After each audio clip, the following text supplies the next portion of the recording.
Do you like basketball? Basketball 농구?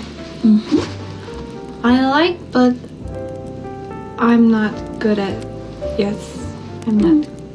Me too.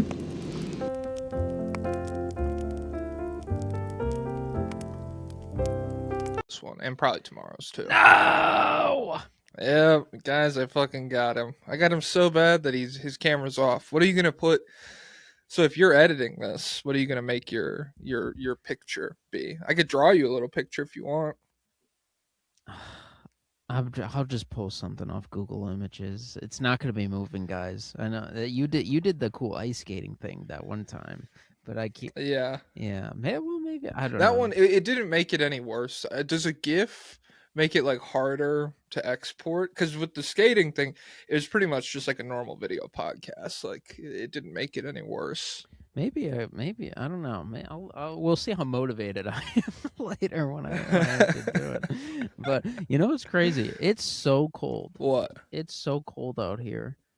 On the way to where Are you outside or like? Well, on the way to where like are you within a building? Yeah.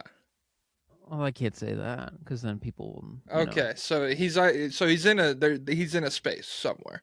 Yeah. Could be liminal, could be not. And it's so could cold. be liminal, could be subliminal. Could be what's opposite of sub? Max liminal? I don't know. If I guess it's so sub cold on the way here. Liminal. I saw Zoran Mamdani cuddling with a Wall Street stockbroker. Oh, dude. You gotta fucking pull your punches, man. You can't be saying stuff like that. Oh, dude, topical burn just off the top of the pod. Did you see that? The Jimmy Fallon? No, thing? what did he even? I've been two things. Oh fuck! One was the Epstein files dropped, and I don't remember what the other thing I was gonna. You're not caught up in that whole thing, are you? Or... No, I was combing through them. I was doing my all the president's men thing because I don't know if you know this. Lot of heavy hitters in there. Well, I mean, Jeffrey was in shape. I mean, I think he was for his age. I don't mean great. physically heavy. I mean, like they have a lot of swing. Okay. Well, I don't know. I didn't. Wall Street. Were they taking pictures DC of that too? I didn't see any of those. Yeah. I'm sure it's a lot of censoring going on in there. Yeah, it's bad because all the like conservative account, like the one I've seen a lot is Autism Central. Do you know that account? No. It's an account that like for a long time people they speculated it was like an Elon Musk burner account, and I think the hype there just kind of fizzled out. Like I don't think like how the fuck are you gonna prove that that's real or whatever? But that account was like, oh man, like this is getting really disturbing because there was like a picture of a child with their face censored out in the Epstein files. They were like, this isn't as fun as I thought it was going to be. And it's like, what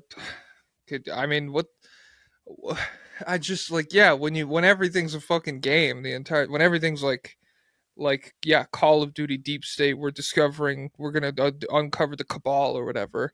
And it's just fucking fake and you're removed from it. Yeah, I bet that's fun. I bet you weren't expecting it to be disturbing. I thought this would be more like frickin' Freddy Fazbear or Five Nights at Freddy's.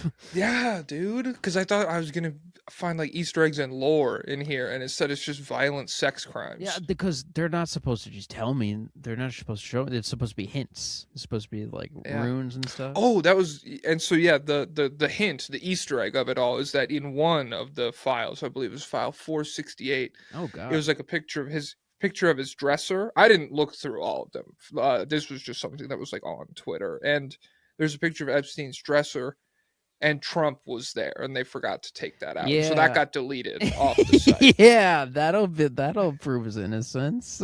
So it goes 467 to 469 on the website now. 468's gone. Well, that's famously it's a bad luck number in many cultures. Yeah, in Tibetan culture. That's why there's no floor 13 on a lot of elevators. Yeah.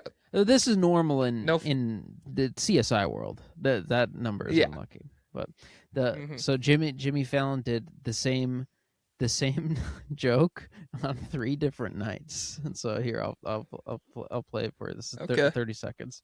New York City this morning walking. It was so cold in New York City this morning walking to work.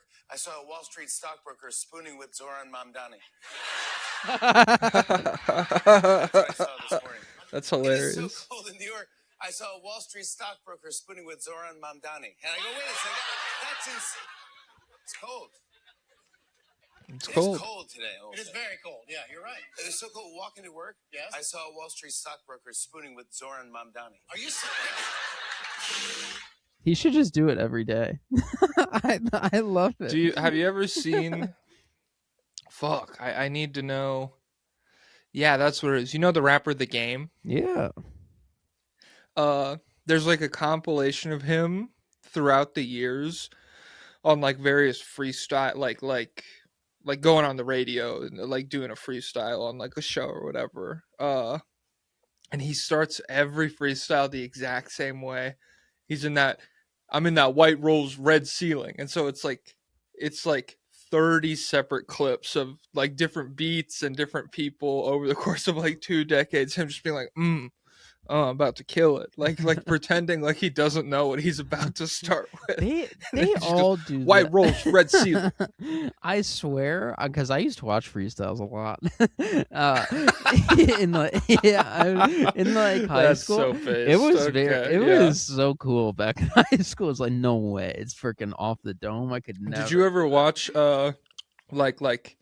like white guy raps fast? On No, YouTube or I was whatever? never like a Watsky fan. Remember Watsky? Yes, I was unfortunately a Watsky guy. Is for he still sure. The new going? Watsky,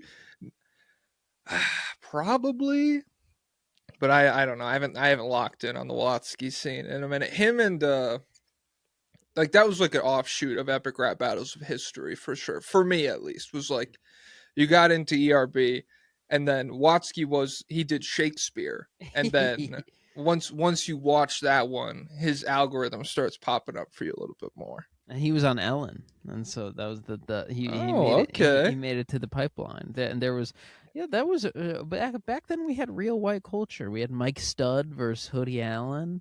They had a epic rap beef, and but these days we don't have any white rappers. Who do we have? Jack Harlow, Timothy Chalamet, he just went off. Yeah, Him and SD Kid, which there's the theory is that he's him, and so I don't know if that. Does anyone? Are there some people who really believe that? I think yeah. There's plenty of people. I mean, I think we've never seen I think SD it's a Kids. dumb guy thing to think. I mean, I'm not like tapped in. I'm just crazier things have happened to me at least. Like 'Cause, that island. Like do you think Timothy Chalamet wouldn't do that? Can you say confidently that he wouldn't? I don't think he could do that accent, and I don't think You don't. He's an actor. I don't know if you can rap on. I mean, and I just think the whole. And I think and you're this, like underestimating what it means to be like a professional actor. Well, I think British people do American. I think it's much harder for Americans to do convincing British, right? Nah, I mean, I don't feel And like especially it. Like, a Scouser or whatever that. yeah, he is. If very you listen to some of the specific songs, he hits that like. I'm in a koch or something like that. Like Yeah. he hits the phlegm at the end. Yeah. And how long is this him guy's and- track record? Like, I mean, Timothy Chalamet is a busy guy, and so Yeah, that's true. That's the. I don't know how long he's been around, but if he's like started from the bottom underground rap scene, while he's doing Dune, that's crazy. it'd be too much. But I mean, he Timothy Chalamet is just cool. every time he has a press tour, he's doing cool stuff. Yeah, he's authentic, I guess, is what it is. But he's in trouble. People don't like him because of the Hamas SNL thing. Is what the beef was. I think that was not woke, and hey, that wasn't woke. I guess, yeah. It was just lame, and like he didn't write it, and it like listen, and to be fair, I don't think I don't know anything about Timothy Chalamet politics. I'm not going to I feel like he project. hasn't said anything. he's certainly not out here like fucking no two-state solution, baby, free Palestine. He's not like that. Could be or a French anything. Jew. I could be, I guess. Yeah. In New York, there's a lot of Jewish people in New York. That's true. But I wonder what the odds are. Like, what percentage of the New York population is Jewish? It's got to be. could be 100% if you count the freaking mind control being used on them. Okay. Mm-hmm. Oh, Jake Paul got fucking rocked last night. That was the other. That was the other yeah. thing that was on my mind. Oh, I didn't see it because I was watching Knives Out. Did you see Knives Out? I saw it in theaters. It was playing in a theater around me. It was really good. I liked saw it. in theaters. Did you like it? I did. I thought. Well, at the end, I struggled I thought the reasoning didn't fully make sense for the entire plot, but the whole thing, I think honestly, I do think it's the best one because the aesthetic and everything was so good. Like it was such a good looking movie. It was very good. I need to rewatch the first one because they went back to their roots for sure. Where it was like with the second one, like, you know, theoretically you should be able to do a mystery story anywhere, but like really, if you're gonna tell me a mystery, I want it to, everything's, you know, rich mahogany wood. Yeah. It's raining all the time. It's gloomy, it's scary. There's lightning happening, shit like that. And so, yeah, I did like the return to that. And Josh O'Connor, he's really good. I like him a lot. Yeah, is he not gay in real life? My friend said he's not. Is he really not? I was shocked. That's what my friends told me, that he's dating a woman. Okay, let me see. Josh O'Connor, girlfriend, Riz. I'm typing with one hand. Okay. Allison, not because of jacking off, because I'm holding the microphone. I'm using a handheld microphone for this episode, audio only people. Josh O'Connor's girlfriend is fellow Irish actress Alison Oliver. Okay, I didn't even know he was Irish. I thought. Yeah. He is. Him and Kelly and Morphy. The supporting cast didn't really have much to do in this movie. Yeah. There was. I'm trying to think. Alien Romulus from Alien Romulus. Yeah, Alien Romulus. I felt like she was the most like just standing around character. Well, which I mean, she's in a wheelchair in the movie, but she can walk. It's important. She's not disabled. It's a disability, I guess, but she has like a nerve thing. She's not fully able-bodied. That was a very funny bit. Yeah, when she stood up. When they're like super religious ladies, like, it's a miracle. And she's like, I can walk. It just hurts. I liked the Republican guy. I thought he was really good. Yeah. The light skin. I don't know the actor or anything, but I thought he was good. And then Josh Brolin. He was good too. I like the hot priest and how he I guess I know him as the hot priest from Fleabag. That's what they call him. Yeah, but it's weird to see him in a church movie where he's not a priest. Yeah, he should. I've never seen Fleabag. It's season 2 is very good. But I love how his thing was he wrote was it mystery books or something, but then he hated his audience. They all look like John Goodman. It's so funny. Yeah. That's like in Pluribus at the beginning of the show, like the first couple scenes before the world ends. Spoiler! No, the freaking world major ends. Spoiler, guys. It's the world ends in Pluribus, but before that, she's like a adult fantasy, like a court of thorns and roses or whatever. Pretty much, you know that book. Sarah J. Maas. Is that her? No, I have no idea. But like, yeah, shit like that. Like she's that kind of author. And she hates her audience. She's just like, why the fuck am I doing this? But the check is crazy. But see, if you're an author, like, well, I guess some authors are public. Because I was thinking about that. Like, you don't have to interact with anybody. That's pretty sick. And you get to, well, actually, I wouldn't be good at it. Because you got to work steadily for 6 months. Yeah. I'd be like, and and the pressure, like I'm sure when it's good, it's great. But like, imagine being George R.R. Martin right now, and like, he was supposed to have a book like 6 years ago, and it's not just like, oh shit, it's not just like, your agent being like, we really need you to finish that book. It's like every single fan of yours on earth is like, when the fuck are you gonna finish, dude? And he probably never will. Yeah, and dude, I mean the theory might be right that he that he gave those guys the real ending, and then people didn't like it, and he's like, well, shoot, I'm still Oh thinking. shoot. So I don't think it's right. It just wouldn't make sense for him to be good at writing the whole time and then fuck up the ending. You know? I don't know how long does you I need those Darko charts for Yeah, writers. yeah. The Darko. I need Darko DPM for him and James Baldwin. And I need to see who had more motion later into their career. Some people need to relax with those charts. Like some of them are clearly wrong. Yeah, I saw. It's not the end all be all. I saw a funny clip of a stream where they were like in like a market, like a street market, and it was one of those things where they were selling like just prints of random people, and there was a James Baldwin print, and the streamer, I have no idea who the streamer was, but just very classic, like dumbass, was like, "Oh, who is this?" And the salesman went, "That's James Baldwin." And he went, "James Baldwin? I saw that. Yeah. James Baldwin?" And he's like, "No." Yeah. I saw. What do you want to? Did you see Puka? It's a bad week for Puka. Oh, he got fined. and Yeah. we'll talk And they more lost. about him in the Lakers segment. But Why? What happened? well, we'll talk about it when we get to the Lakers segment. Holy shit! Someone's stealing my car right now. Nah, just kidding, guys. But so the thing is, how?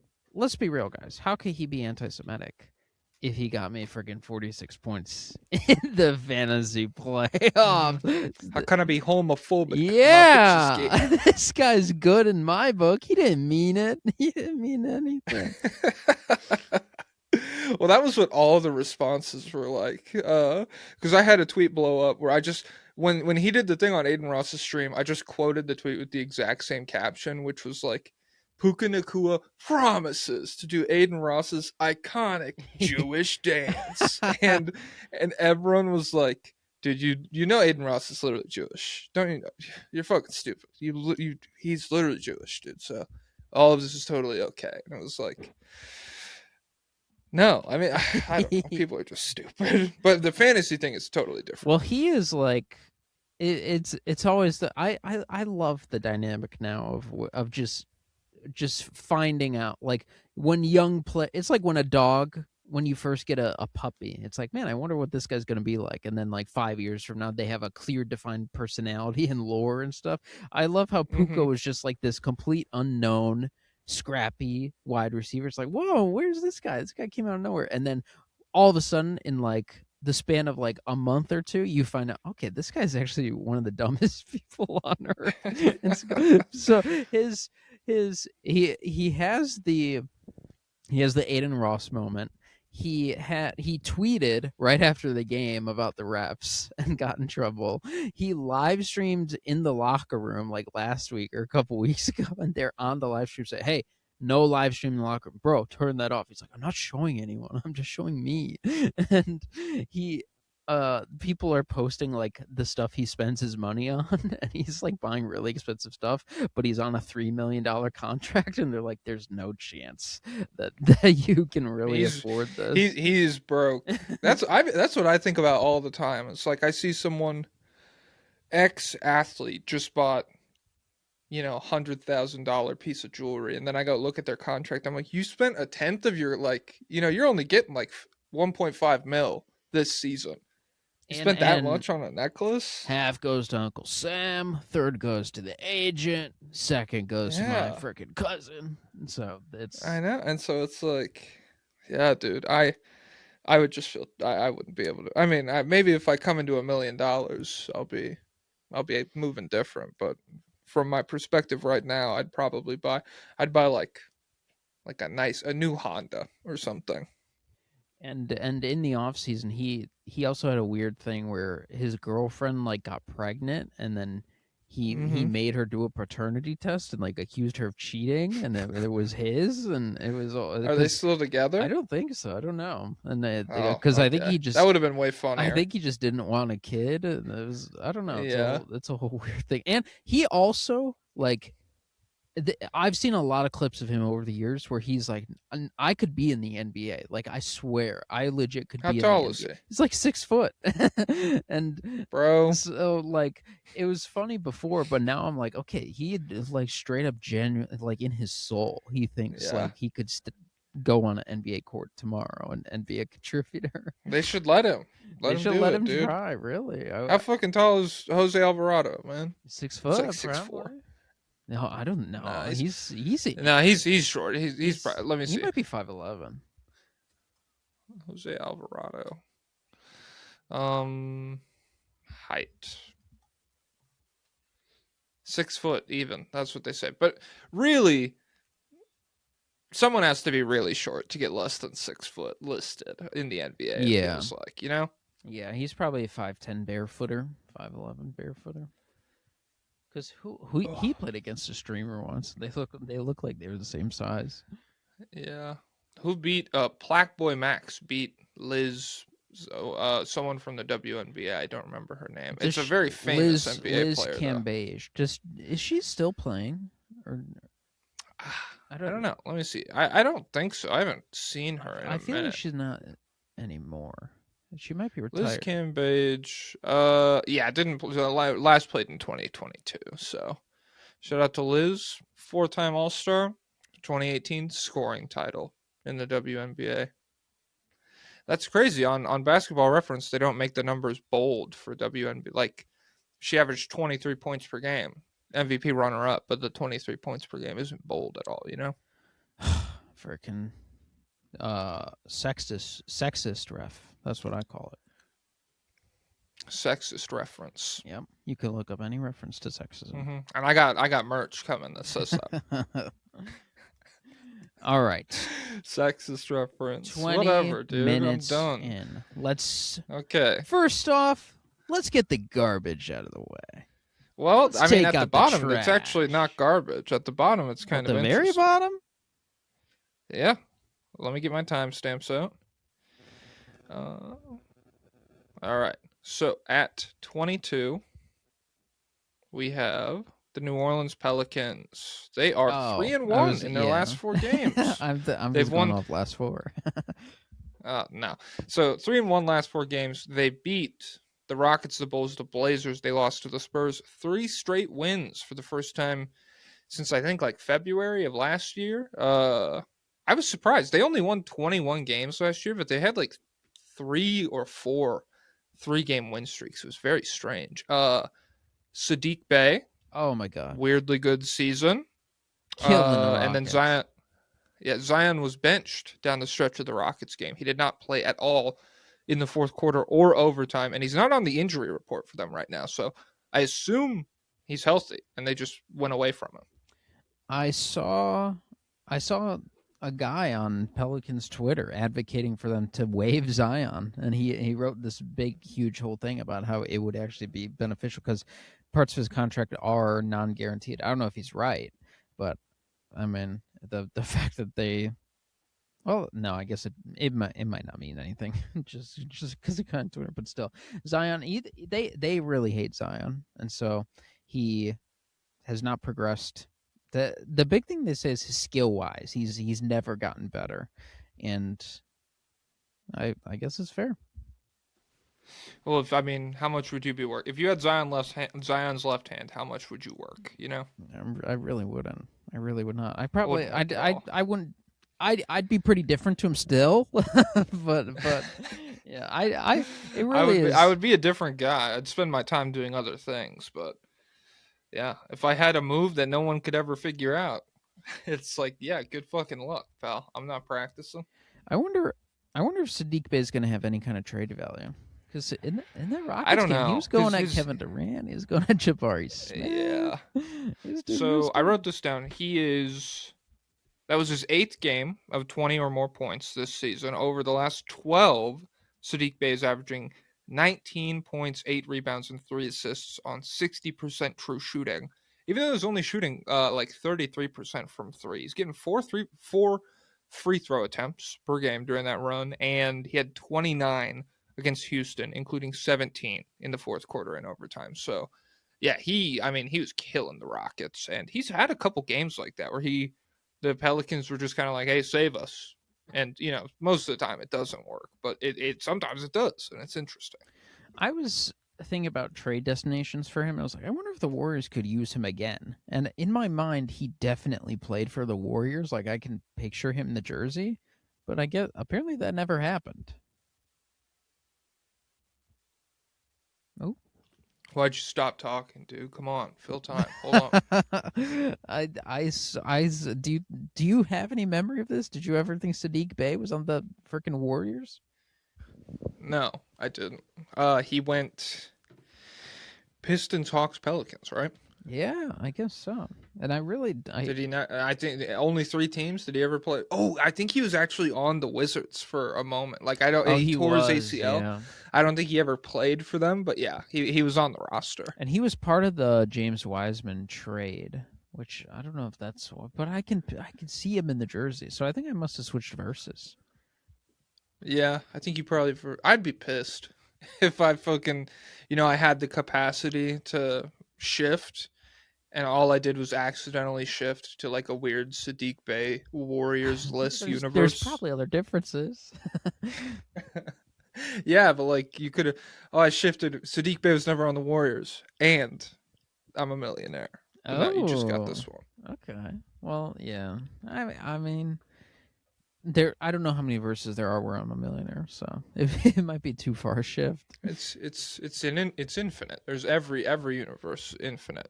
That's what infinity means. You can't even fucking conceptualize. Well, there's infinite where I'm not millionaire, so it might be at the end of the infinity where I am. So you know what I'm thinking? What? 50-50 chance. Yeah, but they're because you gotta think it either is or it isn't. But you gotta think one or the other. There's 50 infinities and 50 of the other infinity of the other 50s. So it takes a while to get there. Because so how does that affect the math? Because infinity is pretty much 0. Well, you got to picture it like a line, and so you have to walk, and so at the very end. Okay, so hear me out. Listen, on one side of the line is 50, and then on the other side of the line is 50. Well, Miami secures late interception to defeat Texas A&M 10-3. Timestamp these Pelicans. Great. Get them out of here. Are we done? Oh, do we have any lobbyist requests, No. or did you do a thread? I did late last night, so we only got 29 comments. So, guys, if you this might be the play. There's too many people who want to ask questions. Yeah, and you skipped my comment. Guess what? Skip my comment. You left it now too we late. can complain and be like, you weren't paying attention to us. You don't care enough to be on call for the lobbyist request. And we teased when we were going to drop the thread. We leave little Easter eggs in our dialogue every episode. Yep, we do. So play this backwards, and it'll tell you. Play backwards while sitting in a pentagram, and it'll come to you.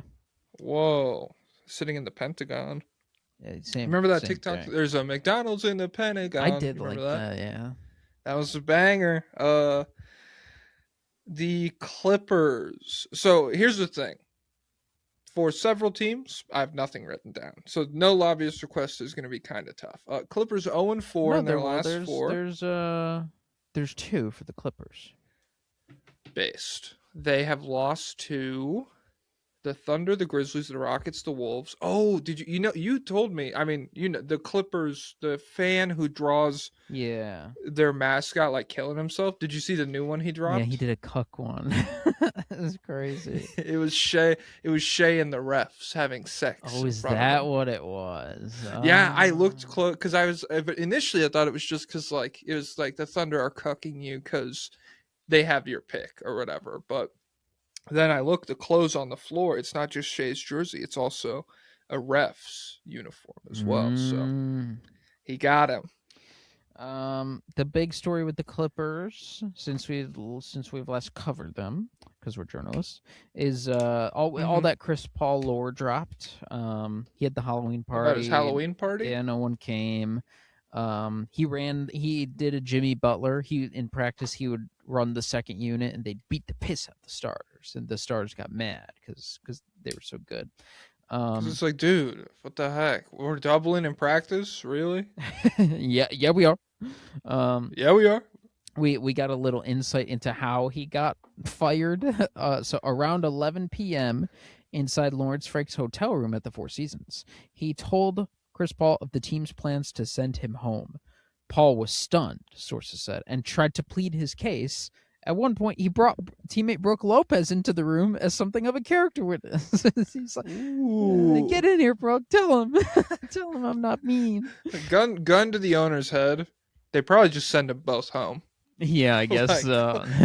Like, Steve Ballmer's like, oh, we can't afford to lose Brooke Lopez. Oh, no. And so Lopez and Kawhi were Chris Paul's most ardent supporters on the team, said sources. So they were not behind it. It was everyone else, I guess. So Okay. So James Harden backdoored him. James Harden, And Ty Lue, all the coaches, Nico Batum got his ass. Van Gundy. Van Gundy. Damn, they should make a T-shirt for that.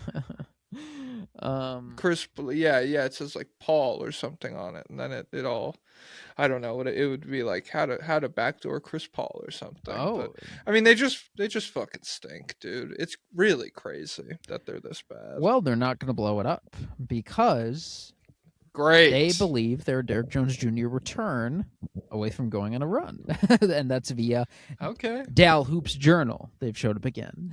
I don't know. Nice. But also Ramona Shelburne reported that they're not ready to pull the plug on Harden and Kawhi. So they're It'd be really funny if I was like a reporter, just constantly make shit up about one team. So it seems like you have an inside Oh, source. you're- Like never really do it like around the league, but just like for one team. Be like, I got a guy. He says this. there are some people. I feel like we specifically aren't too locked in on reporters and like their track record, but there are people who just make stuff up all the time, and some of the clutch points guys do it, I think. Yeah. But so Ty Lue on the 6-20 Clippers, are they still 6-20 or did they lose another game? 6-21. Oof. We just got to be better. The season is not over. We're 4 games out of the plan now, 5, I think.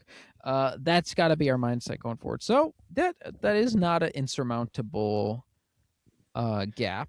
Yeah, if you were good. Well, they have so many good players, dude. They're just not good Do right they? now. Yeah, well, James Harden, Kawhi Leonard, Zubats. Remember, so here, close your eyes. Okay. Flashback. So do a shift. Do a shift to Okay. the Nuggets playoffs. Well, shut up. I'm trying to focus. That's vibrating. Okay, cool. Do a I've shift shifted. to the Nuggets playoff series against the Clippers, and think about how Okay. scared you were. Of Oh that my team. God, Aaron Gordon game-winning dunk. Oh my God, All right, well, dude. shift to the anxiety before Dude, game if 7. they had gone to overtime, they definitely would have lost that game. I was so scared. Holy shit. Okay. All right. They have us on the ropes. They're pretty We're- good, huh? yeah, That's a pretty good This roster. is- A lot of names. Chris Yeah. Dunn. yeah. If they could guard us in transition, we'd be in trouble. Man, the thing people don't realize is this whole thing is powered by Derrick Jones Jr. Without him, this would fall right apart. Yeah.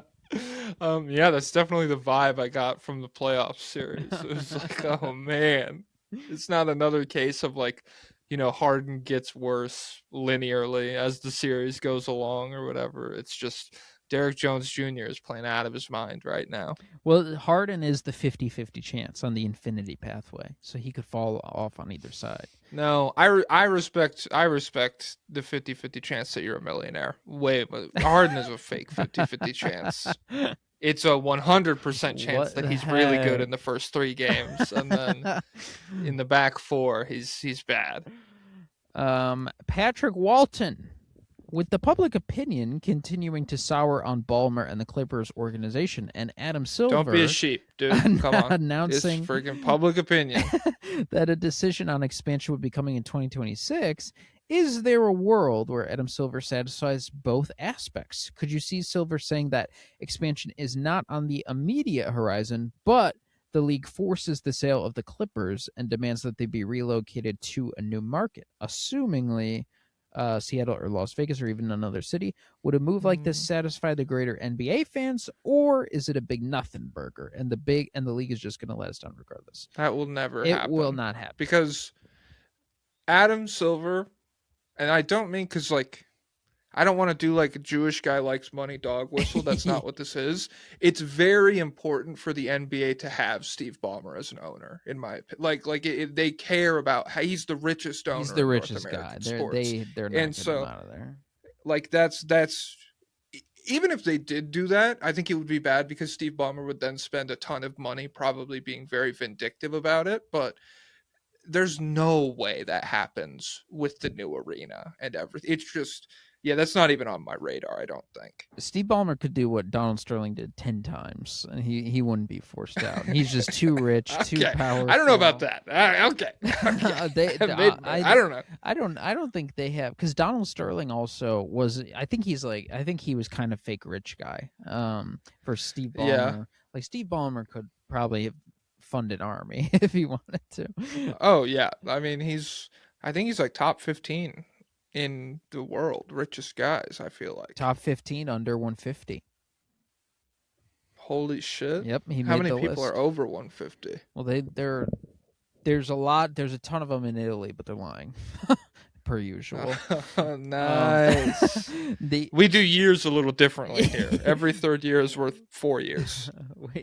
we don't have our birth certificate, so we're guessing. But we count our rings we count our rings like trees. I got a lot of wrinkles. They just built that new $250 stadium, and I think LA is a big enough market, so nothing will happen to the Clippers. I wonder. No, I was gonna say I wonder if Ballmer has enough power to force the Lakers out, but now they have a new rich owner. So no chance. That'd be so funny. Yeah. But yeah, nothing will happen with them. Highball. Being a fan of a poverty franchise has to be the worst feeling in the world. In light of recent events, I've tried my hardest to stop rooting for this garbage team, but I can't stop. I constantly find myself checking the game scores as if I'm having withdrawals, and every time a game is close, I get this feeling that maybe, just maybe, there's a chance for season redemption. Pablo, would you rather still be a Bulls fan or be a Clippers fan? Are there levels to poverty franchises? I absolutely think so. FML. P.S. Recently, whenever I play State League, my girlfriend actually gets excited to listen. But when I put on the Stay Hot pod the other day, she visibly rolled her eyes, saying that they just aren't saying that they just aren't funny the way you guys are. So keep up the good work. It's just tough. I'm getting seasick from all this fucking motion we got, dude. This is crazy. Yeah. Well, hey, it's me, Theo Ash. Matt, It's me, Theo Matt Ash. Bladen, what do you I think found about out the Puka cover Nakua. tune? I grinded Puka Nakua's tape when he was in college, and I am on board with everything he's ever done. Theo, what the hell, dude? You can't say that. What the fuck? Hey, it's me, Matthew Spanauer. Hey, I talk shit. like John Gruden now. The college football playoff. There's too many freaking teams. I'm Bladen. I play the guitar. Hell yeah, Bladen. Guitar. Hey, he's cool. We don't have beef with, but he's cool. That's funny. I'm pissed. I don't know if it got selected. The nerds. Oh, I don't know if I should do it. Oh, I saw a I don't know if picture of it'll them at TikTok Awards. What is even that? Yeah. I don't know what that. We didn't get the invite. I wouldn't have gone, but we didn't get it. They did an episode with Sponhauer where people got to submit questions, and I submitted a question: who has the fourth most blocks in NBA history? It's Mark Eaton, and I specifically told Sponhauer to say Mark Eaton these nuts, and I don't think it made it into the pod. Oh shoot! Freaking coward got to it. I guess, yeah. I forget that they're linked up with him. And Draymond too. Yeah, it's the big three. They all hang out. That's a Nerd big says three. Draymond and Coward. Yeah. That's the admirals of the sports podcasting world. Yeah, and yeah, and Carson is the jacket for, and Logan puts him on. Logan wears. Okay, nice. This rocks. But this is a really good idea. as for Clippers Bulls, honestly, I might stay a Bulls fan over a Clippers fan, and the rationale Mhm. being, my dumb, evil, wicked, pathetic demon of an owner is close to death, inshallah. And so there's going to be some kind of shakeup. It'll probably Yeah. end up being his loser, pathetic, fail son running the team. Just like oh my God, don't give me the Bears. Oh my God, it's unbelievable how pathetic of a family you can What the heck? raise. Aren't they good? Well, do you know about this freaking stadium stuff? Oh yeah, the stadium is moving. Well, they bought a big plot of land and it didn't work out, and now they're threatening to move to Northwest Indiana because they want to put a stadium in the God. middle of nowhere, and they want the city to pay for $1 billion in infrastructure and do a tax free or permanent property tax free. It's just like, you guys are such losers. Your dad started a football team in the 30s. Just be grateful. Just spend the money. I mean, Jesus Christ. But yeah, so there's a chance I could get an ownership shakeup sometime in the next decade. Yeah, I would say, because to me, Reinsdorf, Steve Ballmer seems like he'll the level of keep rich going. Yeah. where he will be like if he could be a cyborg that's 300 years old, he would be. Imagine he Reinsdorf- dies and he's like, I've uploaded my intelligence to the cloud, so I will still be running the team via AI. I It will thinks still be all running. the thoughts Well, I would think because I asked. He AI doesn't to run do it. the team, but he runs all the celebrations in the arena. He makes the lights go off. and Oh everything. shoot! Okay. Yeah, so yeah, Reinsdorf, he's just old. Like, he's not old money. He's not like a Rockefeller or something, but he's old money in the sense where it's like he probably just eats steak every day and shit. Like he doesn't. To me, he doesn't strike as like I want to live forever kind of rich guy. It's like that's like a new kind of rich guy. Yeah, well, and he's also pathetic lucky. I bought the team the same year we got Michael Jordan, and Jesus Christ, thank God. And now I'm done. But yeah, I think the Bulls are closer to a full total ownership shakeup, and also like, again, I still defend the process of the Clippers' big trade. It didn't work out. The health didn't work out, but I mean, at least Ballmer cares and is trying to win versus like Reinsdorf is not trying to win. So I don't know. I'd probably go with Care the Bulls, so but much that you cheat, or care so little that everyone wants to die. I don't know. That's tough. I'd probably, a Bulls fan seems better to me. There's just more prestige there, also, and the merch is cooler. yeah, it is nice not having the history dragging you down though. Because it's nice that the Clippers fans can they'll just leave when things are going bad. Versus the Bulls, it's like we have losers going to every game and watching every game, freaking filling their pockets. All right, screw the Clippers. Screw the Clippers. Let me timestamp it. This mic stand, I keep setting it down, but I'd rather hold it. All right, 42. Damn, we were trying to be fake fast on this. We're 42 minutes and we did 3 teams. Okay, the Kings. 0-4, last 4 games. Lost to the Blazers, the Wolves, the Nuggets, and the Pacers. They've lost 8 of their last 9 games. They stink. I don't have that much to say about them. Oh, really? Because Oh shit, are you French? Don't be French right now. well, Chill. Chill, Maxine. Chill. Most people they think Simon Charlemagne is a French boy with the most motion. Sacre bleu. Sacre bleu. Maxime Renault had 29, 11, 2 and 2 versus Portland. The 2 steals, not blocks. So Beast mode. in a horrific season full of meaningless basketball, they got a decent hit in the second round. So he's playing well. He's an interesting big guy. He has He's no Vucevic, but he's no, it's fine. He's no. Well, he might. I don't know. He in the Portland, like his scoring, like He made a Mhm. wide open three. He made floaters. He did Holy roll man shit. stuff. He got a rebound and put it back up. He did everything. So I don't know how good defensively he is, but he's an interesting Well, guy. come on, dude. Well, it's a bad ecosystem. So we have to consider Yeah. the ecosystem. But oh yeah, so the Kings actually are part of one of the biggest stories of the week. Should we talk about it as part of the Kings or part of the Blazers? The win that was promised. Is this the end of the win that was promised? Yeah. Is that what they're calling it? No, I just thought of it because it's a reference. That's to a something. that's a bar. That's a bar. I'm not gonna lie. I don't know. What was it like from the Kings' perspective? I turned this game off because the Kings went down like 15 points, I think, and then I saw it was in overtime, and I threw it back on. And let me see who played well in this game for them. Do you know? For the Kings, no, actually, and yeah, Okay, DeRozan. Oh, this was the game. Maxime had 29. Then DeRozan had 33 on. Damn, DeRozan had 33. 81% true shooting. And then Westbrook had 20 and 10. What a beast. Yeah, so I mean, we could talk about it. Blazers. I don't have that much to talk about.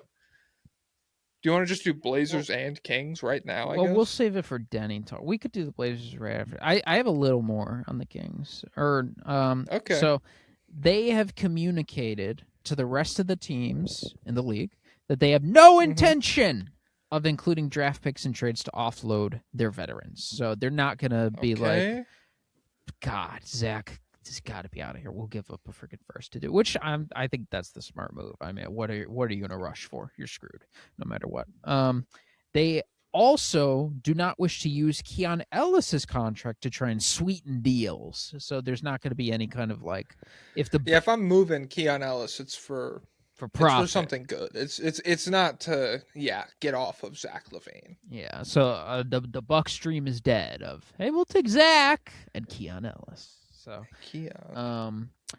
And that was from Mark Stein via the Stein line. So they are that's sensible. I mean, they're in a dog shit situation that they pretty much put themselves into. But it is that's what I would do. I mean, at this point, the timeline sucks anyways. It's very important how they handle their few good assets right now. I feel like that could be the difference between 4-year turnaround, 10-year turnaround or something. Yeah. They are willing to trade Keon, it sounds like, and they're looking for a first-round pick. And so I think that's valid. I think that's good. It's interesting how many Keon isn't the level of guy that's gonna snag one of these. But since there are so many potential lottery picks floating around that aren't don't belong to a team, like the Hawks have the Pelicans pick or whatever, I wonder if any will get moved. It's probably not because this draft is so deep. They say big three at the top. You feel like you want to hold on to those odds. Yeah, well, there's one team that has too many picks.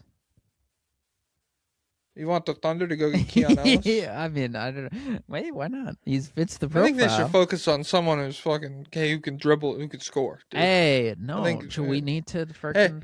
We'll get to the Thunder. We need to quintuple down. But now, honestly, if you're the Thunder, why Fraud not? watch. Just trade one of these because you can't use them all. Give them a first round pick and then assign them to a freaking AJ Mitchell deal, and then you're cooking. You could let Lou Dort go or whatever. But yeah, I think he's worth so fucking bad. Michi Gring. Hello, Rosa Parks and Rosa Luxembourg. I was ready to forgive you guys. What the heck? I'm Luxembourg. Then you made fun of my suggestion of an OKC-esque rebuild when I obviously meant taking the same approach to what type of players a team needs to become a contender in 26. Yeah, the good kind. The Kings haven't even realized it's not 2022 anymore. Well, I guess I'll just cry myself to sleep while watching BoJack Horseman. Greetings from Switzerland. All right. Reddit. You're not allowed to complain from Switzerland, bro. Yeah. Oh my God, my money's worth $1 million, and there's hella chocolate everywhere. I'm crying. I cannot see out my window with all green landscape, rolling hills. Oh my, yeah, fucking The Sound of Music, dude. That's probably not in Switzerland. We have cheese. We have Swiss Army knives. We have Infinite Nazi probably gold. sick ass healthcare. All of your rich people's money, we launder that shit, dude. Being Swiss is dope. They have all those guns in the mountains. So yeah. But screw the Kings. Screw the Kings. Timestamp them. Get them out of my face. What time is it? 4:90? 49? What? Shut up. Shut up. What? 4:90 o'clock, dude. What? What kind of clock are you using? Okay, the Jazz. The Jazz are 2-2 in their last 4 games. They beat the Mavs interesting. and the Grizzlies. Interesting, They because lost to the if Lakers someone and was the really a Thunder. superstar, maybe that'd be a better record. Well, he had 3 straight 30 pieces. Yeah, so they've said. Okay, well, you know who else is 2-2 in their last 4? Ooh. We have to wait till the freaking top of the conference to talk about Oh. it. So Okay. maybe a grain of rice. Take this grain of salt. God damn it, dude. I can't do anything right. Talk about the Jazz. The I don't know what to call this. The subsidy, the subsanity, the subathon. We're Okay. we're- Ooh, the subathon is good. it's been in, because it is the subathon because it is Because he's begging for money. it's sustained entirely by donations from fans. He's playing kind of good. Called the friggin' Stripes, and so He's hitting his threes. yeah. Hey guys, if you jump up from 20% to 35 or whatever, then you get to be a superstar. That's the friggin' new rules in the NBA. Well, he's not a super. I'm not saying he's a super. Build around him. Hey, he's a small guard. Do you know where I stand? You don't think we should build around Keontae? Nurk, No. Nurk, post this guy's picture. Tell him to die. Nurk, fucking dox this guy. Damn, Nurk, I didn't even know you were sentient, man. I thought you were, I didn't even know you were awake over there. But yeah, he's just Ben Taylor did a video about how the game is too far slanted offensively, and he's never been like this. Like he's like the most respectful of the modern whatever game. the state of the game is, whatever the state of the league is at the time, he's always like, basketball is such a beautiful sport. This or isn't whatever. bad. So, It's just different. yeah, you know, it has to be significant for him to do that. So he was. I didn't crashing out. watch that video though. Was the Jazz like a focal point? Of No, that? that made me upset. He didn't freaking mention the subsidy at all, which I think he should have. So How does Keontae get his free throws? Okay. for free, dude. That's why they call them free throws. I really should go through clip by clip. Well, but I mean, a lot of them, you're acting like he's like killing. This man is a terrorist. Well, a lot of them are he's just on the FBI's most wanted. a lot of them are just on the way to the rim, like everybody else. Like everybody gets to put your head down. So your implication is that you want to know how bad offense is right now? Even Keontae's getting free throws. Really? Like everyone gets to put their head down and bash into the defender's chest, and they get free throws. And so there's a whole bunch of people who have taken mysterious leaps, and Keontae's one. He's not the most mysterious. And guys, so that phrase, "put your head down, bash into the defender, and get free throws." Keep that in mind for a couple teams later. Oh. And guys, some guys are physical marvels, and so Giannis, that's the only way to stop him. You trying to tell me Keontae? Jokic, dude, you have to tackle him. You're trying to tell me Keontae George? You can't contain that guy. So He's got pretty broad shoulders. He's good, he's strong. But is. yeah, he's pretty small. I though. hate Keontae George. Bryce had 15 versus the Lakers. Imagine Demon. Imagine if the Jazz programmed him in imagine if they gave him endless reps before he started He's producing. stupid. We don't like him. It's like a freaking Keontae George is a freaking San Francisco app that's like, we're gonna pour $10 billion in, And then in 19 Hey, we need another 4 billion. well, you haven't turned a profit yet. Sorry. 5 more billion. Versus please. Bryce is a mom and pop bait and tackle / coffee / pizza shop, and their hours are 11 to 4, 3 days a week, and they freaking pay the rent, and that's what's going on. And I'm the big business guy saying, expand. Please bring this to Salt Lake City. Come we'll on, rebrand the coffee part as hot franchise chocolate, this. and we'll take the city by storm. Oh, dude, that Crumble's reminds. I watched a YouTube video about a guy went to Outback in Australia, and in Australia the Outback is not Australian themed. It's just steakhouse themed. Oh, I was hoping it was American themed. Oh, I wish, like cowboy themed or some But shit. No, it was just how can like, you yeah. be out, it's called Outback. I guess maybe you I do don't look know. out the window, but they're not all in the Outback. Yeah, look out the back. They don't have any windows on the front. Michael Vick's dog says, I hate tall, unathletic, Oh. white stretch bigs. Get Markkinen and Filipowski off my team now. Markkanen's a fucking demon athlete. They are Never say that terrible. again, dude. I don't even Check his care if bo- they're playing good. I just hate them. Grrr. Tell me how Hey, to get oh. Kyle Filipowski off my team.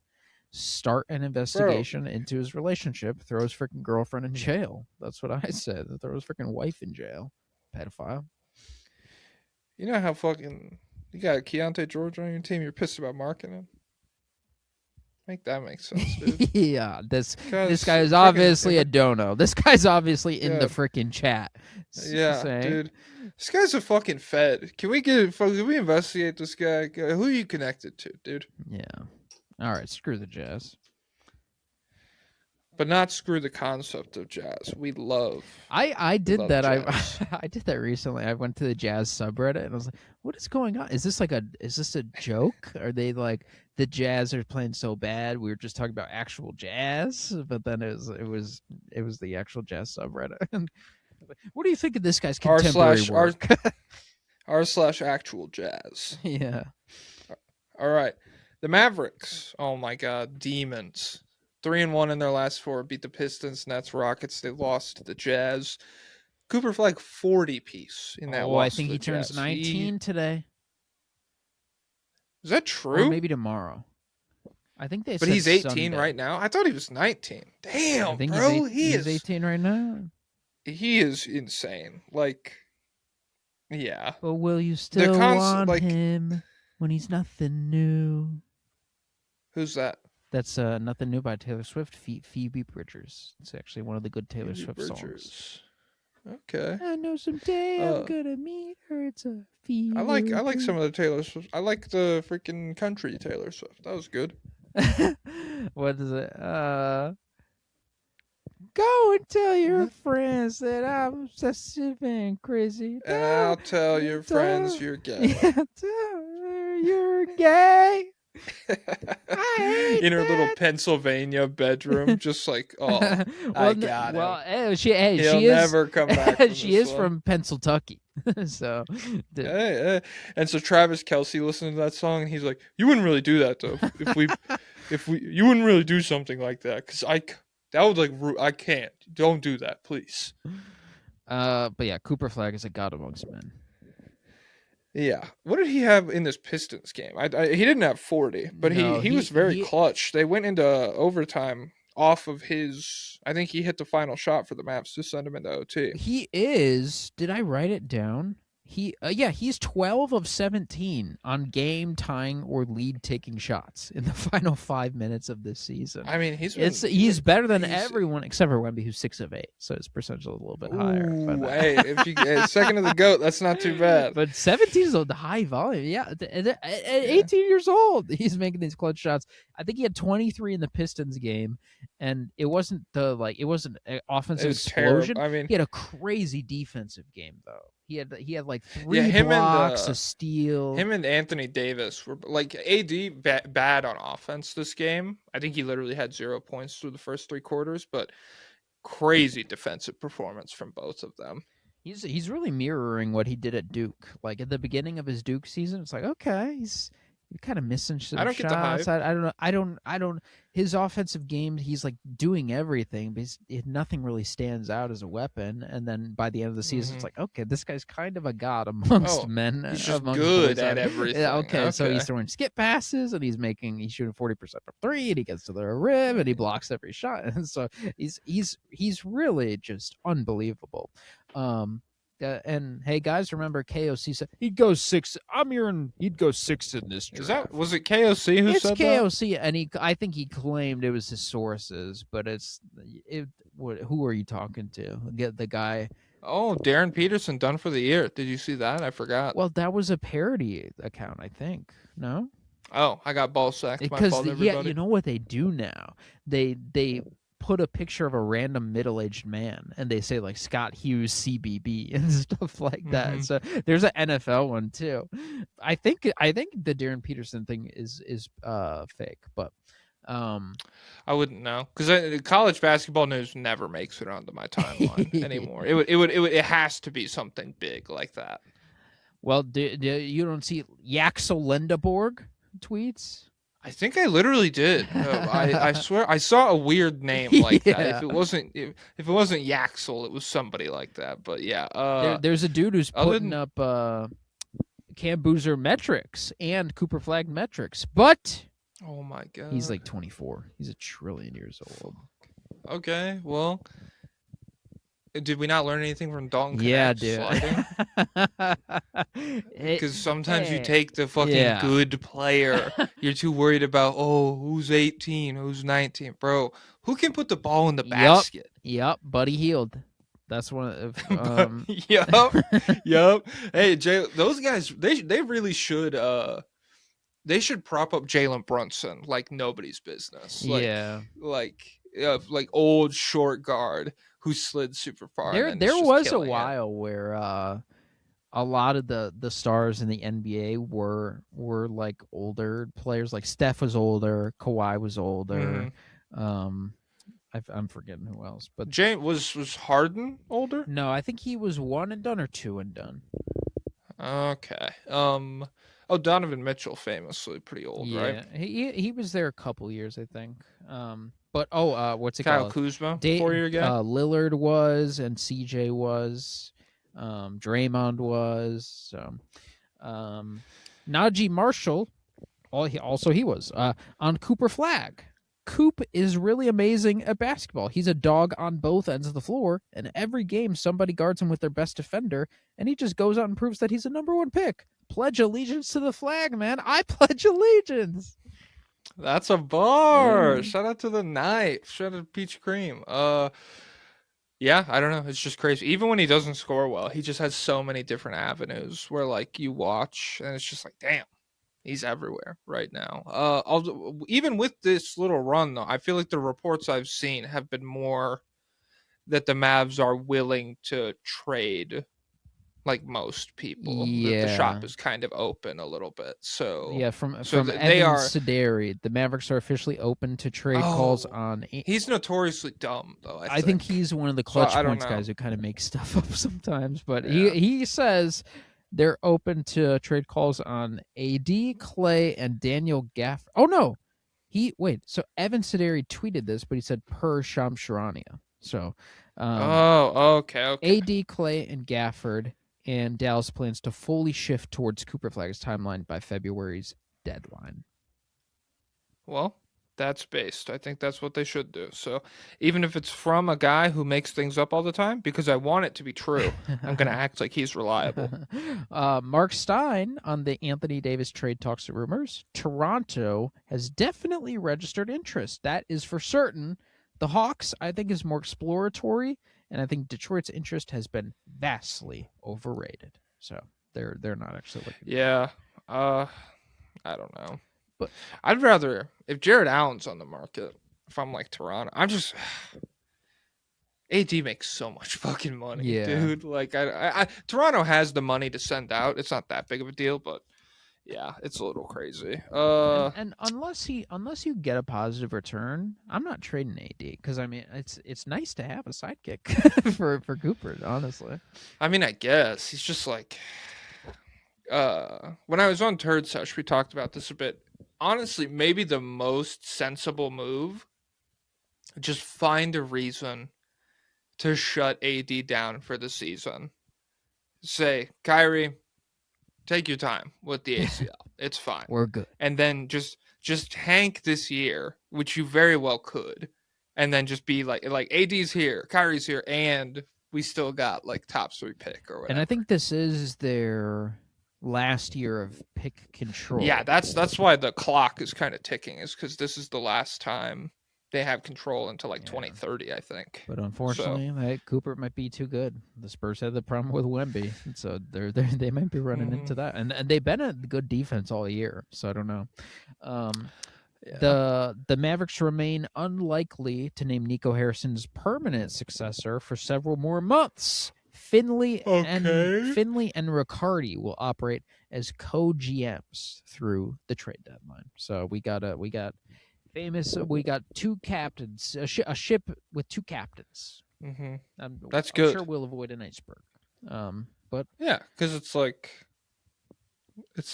there's an iceberg dead ahead, and one says go left and the other says go right, and they cancel each other out. And the ship splits in half, and then it'll rejoin after. Then you have freaking 2 ships, dude. How is this a problem? And there were no lobbyist requests from Mavericks fans yet. Wow, Josh no Lerman. Motion. Sleeping on the job, Josh Lerman. Josh Lerman. More like gosh. Turd, man. Gosh. Oh my gosh. Turd, man. All right, 106. 106 in Park, baby. Okay. I never saw that. I didn't really watch either. Hey, the Blazers, the win that was promised. All right, they are 2-2 in their last 4. They beat the Warriors, they beat the Kings, they lost to the Pelicans and the Grizzlies. So this is what we foreshadowed in the Kings segment in that Blazers game where Maxime went off, career night. It was ruined in overtime. The Kings went up 1 point. There was 5 seconds left. And I could see this play. Did you watch this game live? No. I did, and I could see it like developing in real time. I was like 5 seconds left.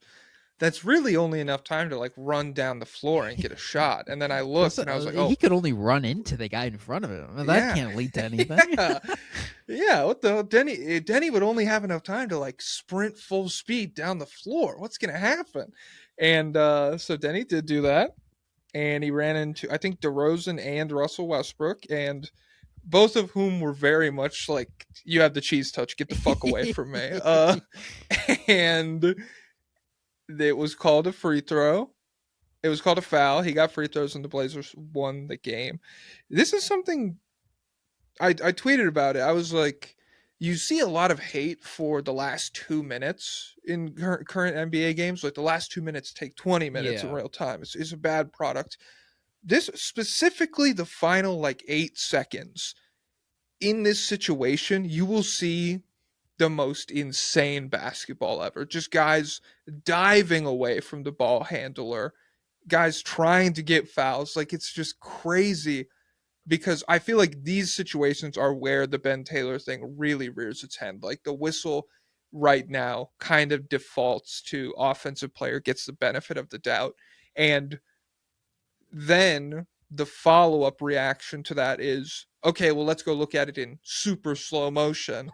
And eventually, in super slow motion, it's like, no, his finger was there. So, letter of the law, this is a foul.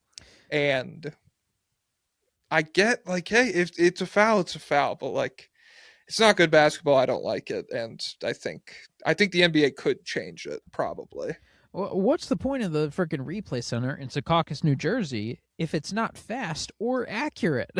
And like they do the last 2 minute report, which is pointless, and they reaffirm their decision. They're like, no, Avdia was fouled, and like no one believes that. Denny doesn't even fully believe it. He's like, yeah, they hit me, I swear. Mm-hmm. So, Portland fans definitely know that they're.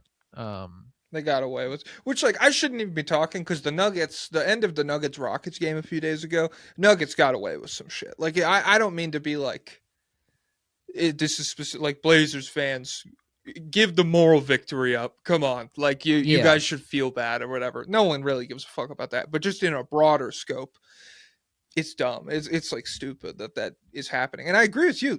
The Secaucus shit is insane. How it's like, I think specifically for like refs in the building, it's such a good tool for them to not like be culpable to the fans. Like the fans in the building, you should just be able to say, "Hey, it's coming from That's Secaucus." the Don't be boogeyman fucking mad at Secaucus, me. brother. It's out of my You should. jurisdiction.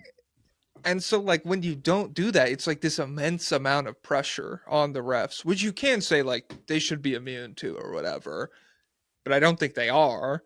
And so, And yeah, plus, they're I gambling on the game, so they have an interest to otherwise.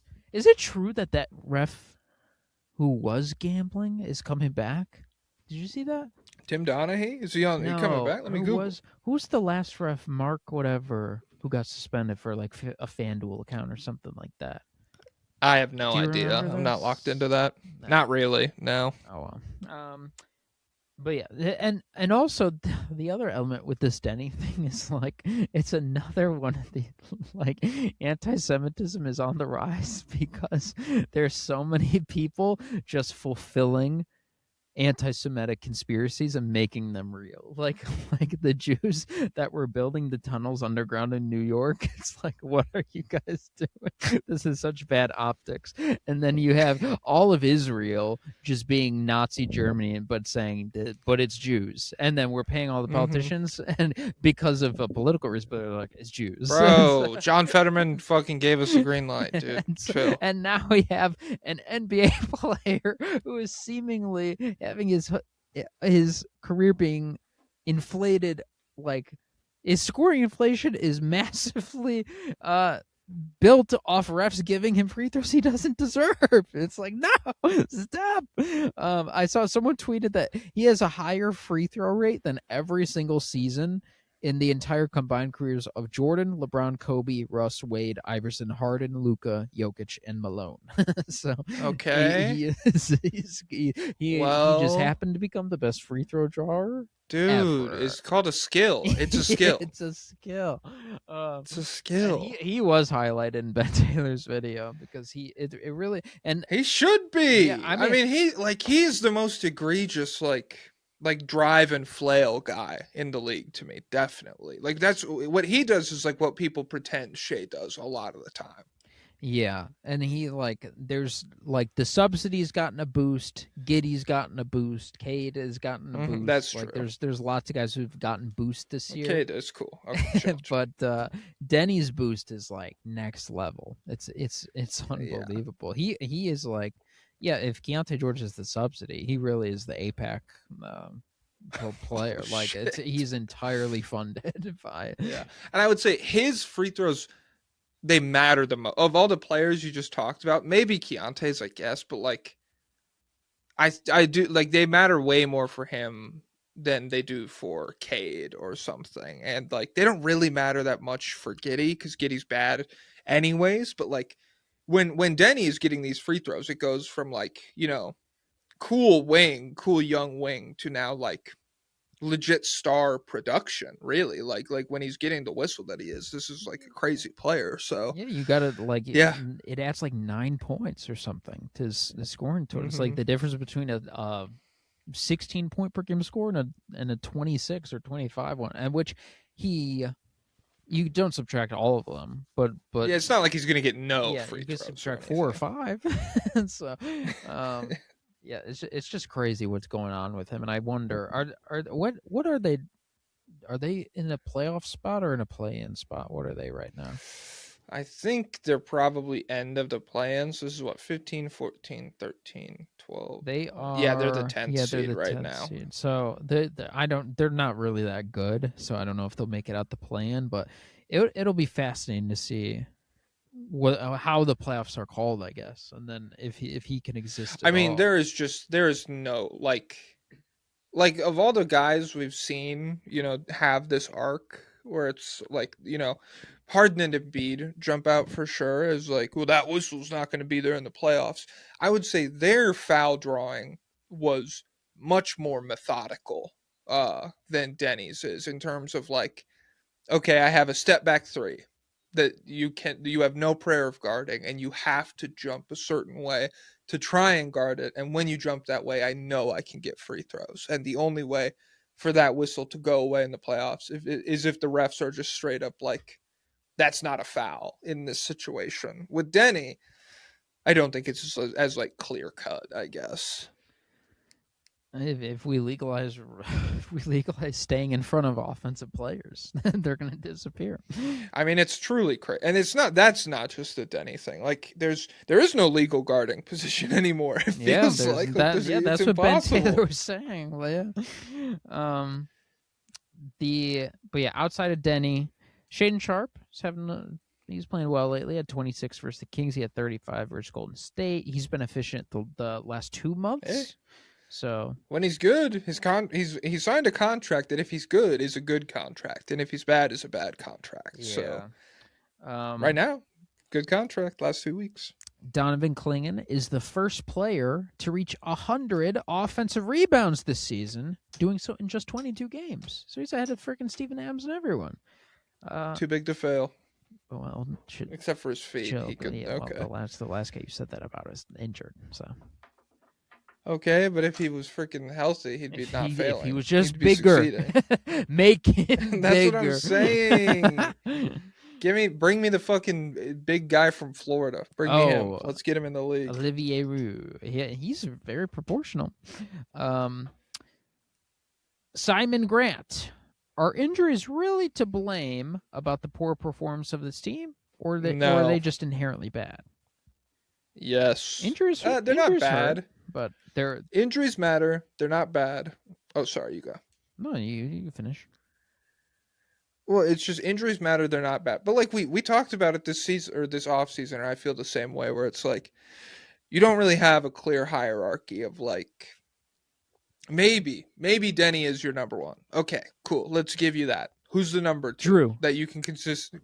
Okay, he's 30. He's a million years old. He is ancient, and to be honest, I don't even know if what he was doing before the injury is all that sustainable. Shut for up. Him offensively He's Drew at this point. Holiday. He's done his whole life.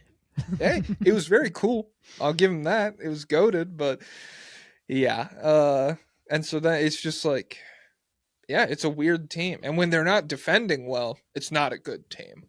Also, like if Tumani's not going to be all defense, everything kind of takes a step down a tier, and they couldn't afford that step down. Like they were already in like weird like play-in territory, and so now they're on like fringes of play-in territory if he's not going to play like that.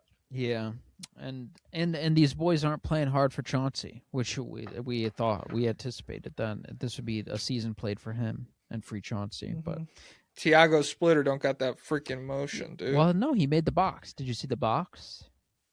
No. After What the hell, the box. After every single game, he's going to pick a defensive player of the game. And then they write their name, they put it in a box. And then whoever has the most entries in the box at the end of the year wins Defensive Player of the Year for the team. Okay. So the CD, I think CD do you get Sissoko was the anything first from guy that? in the box. Well, you probably get Pull out the stick at the box. you probably get an electric Remember that bike. We'll talk about that Yeah. later. Because of freaking Portland. Woke. Can't drive my Hummer there. Pulpatrix, I see you skipped my request, even though it got a whole 3 likes. Anyway, this team is mid, and it seems to be doomed to be eternally mid, and our best player is literally an IDF soldier. I'm going to kill myself. What should I do? Okay. Love the pod. Don't do that. Thug it out, probably. Like the rest of us, you know? Yeah. What would you recommend? You seem like a happy guy. Young John Starr.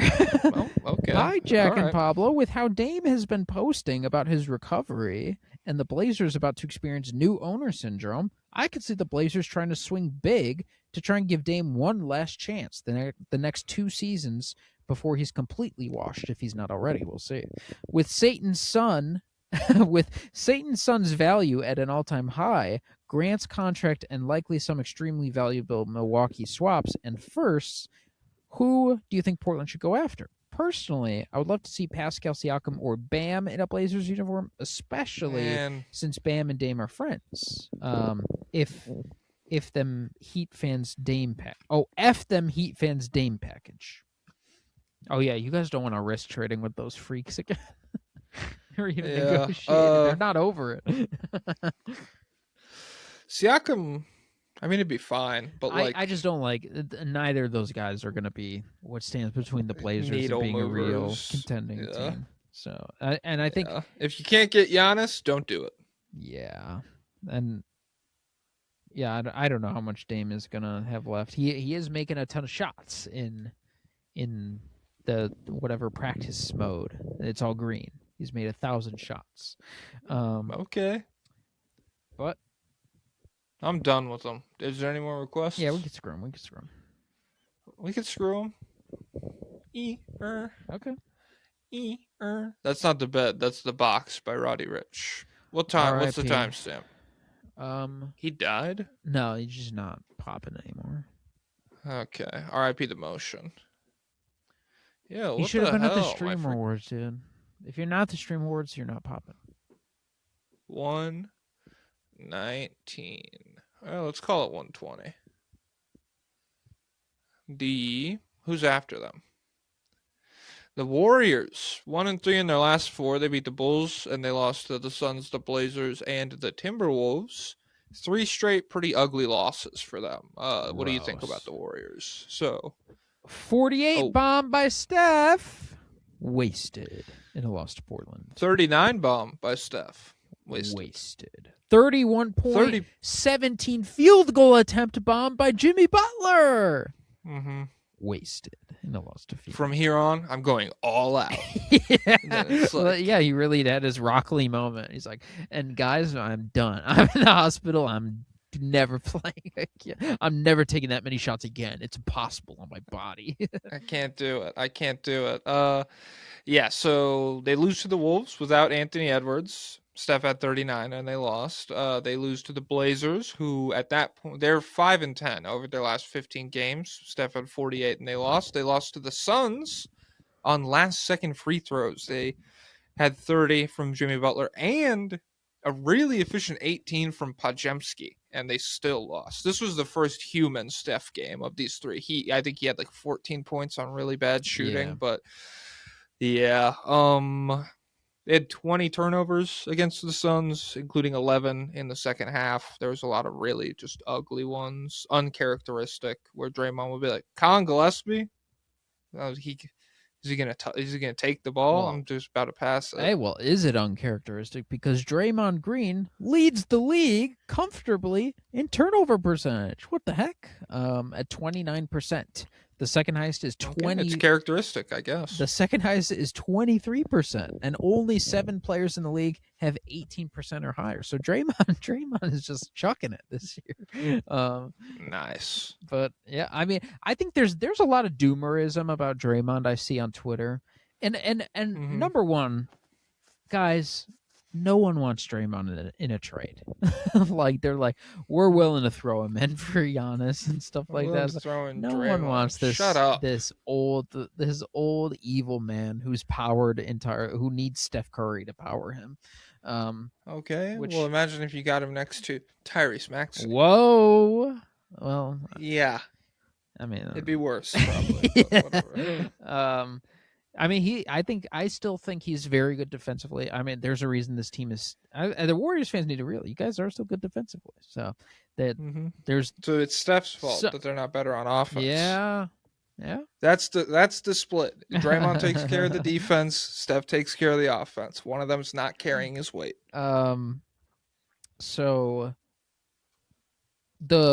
from Chris Haynes, a credible guy, the Warriors are targeting Daniel Gafford, Nick Claxton, and Robert Williams.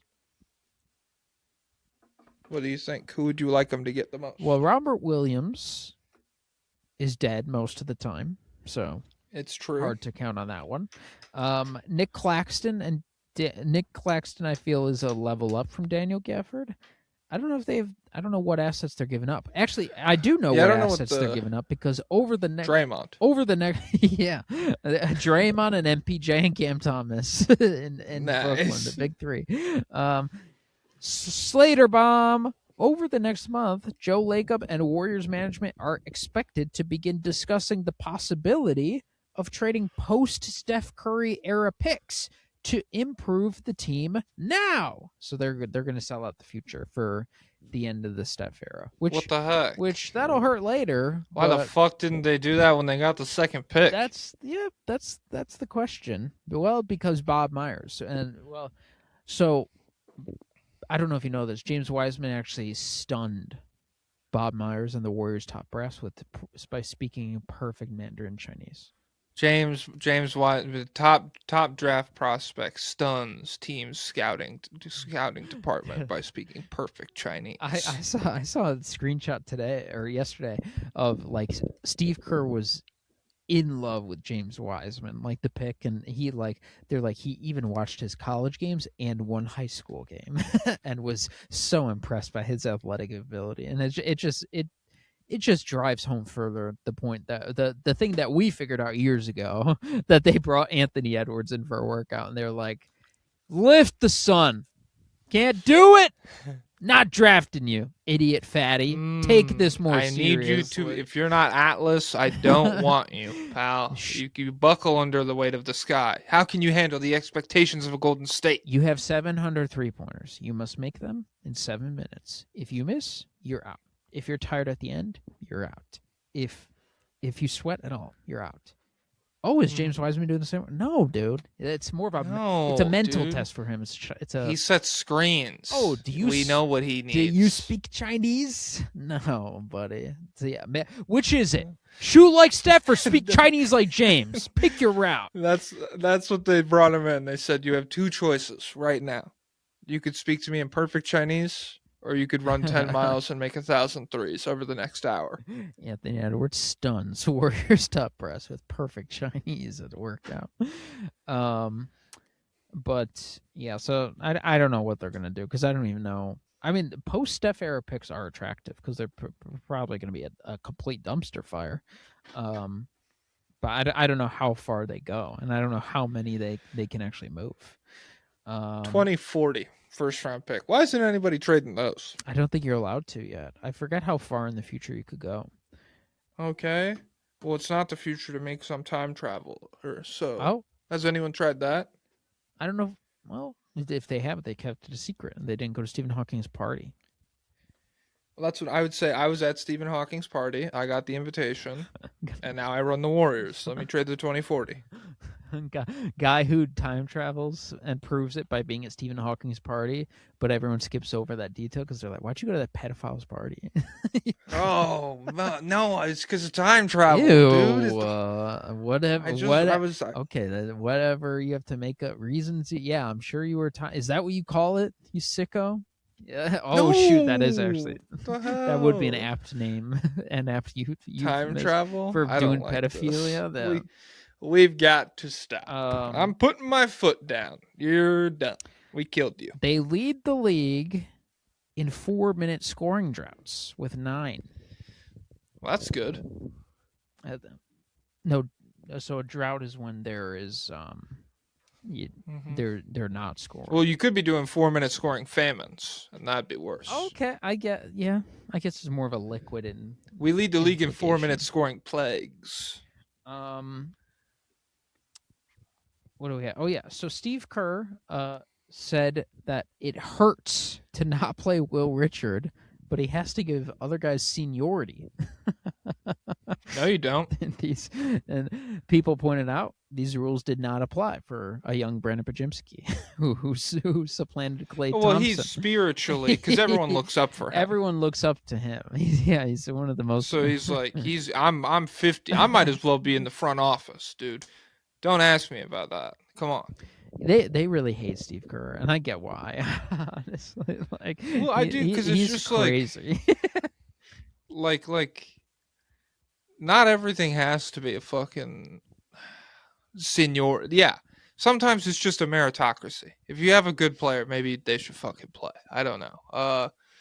But yeah, I don't have much written down about the Warriors outside of that. Just some ugly, ugly basketball. They are now 9-14 on the season since they started the season 4-1.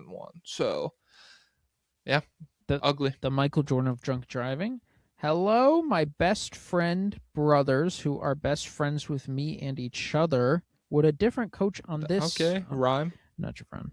Would a different coach on this point move... You are his brother.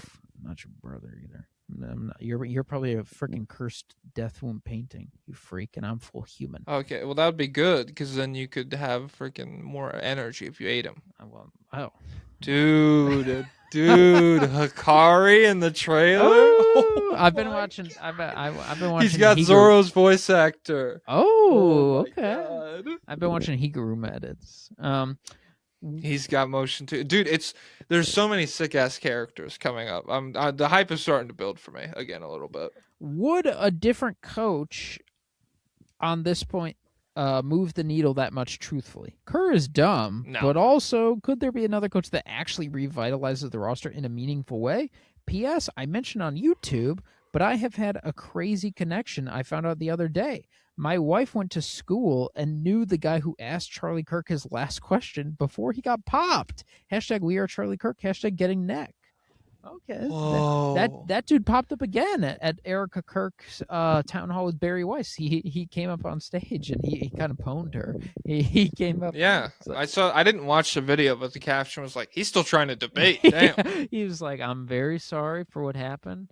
That we need to denounce radicalism on both sides. So, will you denounce President Trump's divisive rhetoric? And then she just said some BS that nobody liked. What is wrong with you?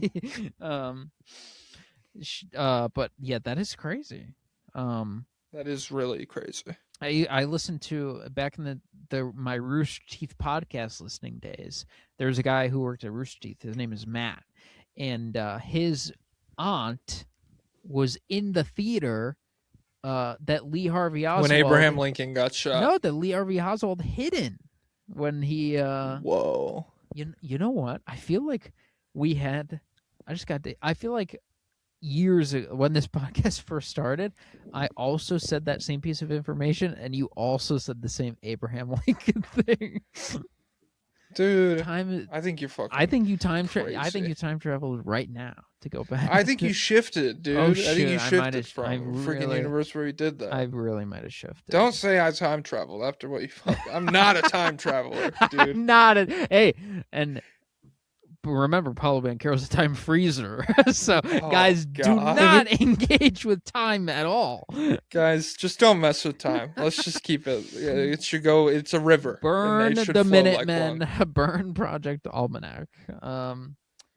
But yeah, I don't think there's no coaches coming in saving these guys. Yeah. Maybe Mark Jackson. Spoelstra, return to he'd tradition. retire.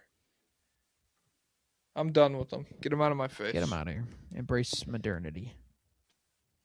Embrace maternity. Okay. Yeah. Hashtag time off. Hashtag love women. Hashtag motherhood. You guys realize if I get someone pregnant, I don't have to do this podcast for 9 months, and you still have to be signed up to the Patreon. It's illegal for you to. It's quit. illegal. The Grizzlies.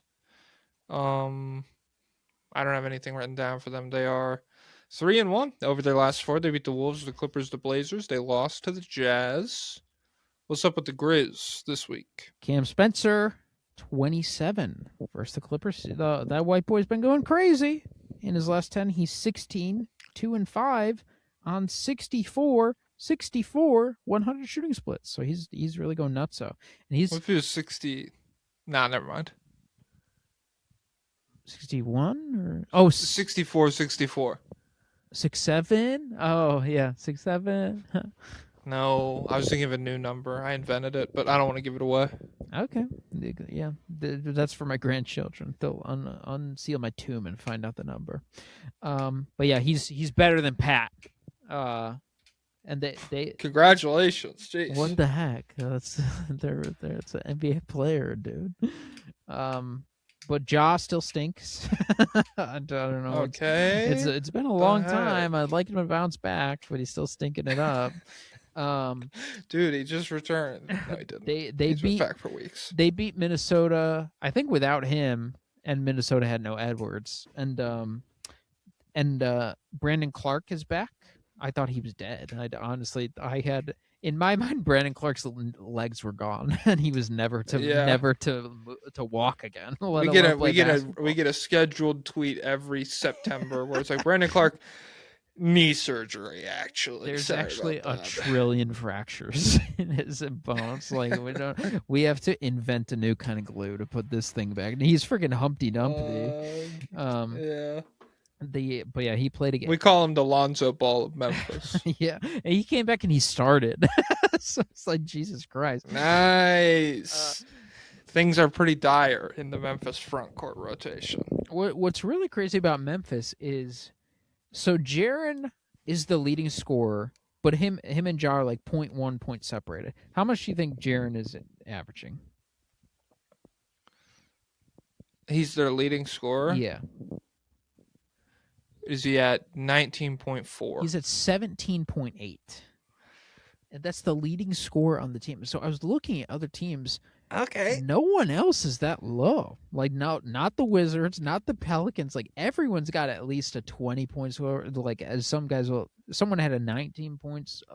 How many double-digit scorers do they have? They have a on the lot. Wizards? They have a ton of guys. Okay. Like, Yeah, maybe over that's 10. it. That's still weird though. Like, I still don't feel too good about that, to be honest. Oh, me neither. But I'm just maybe that's why.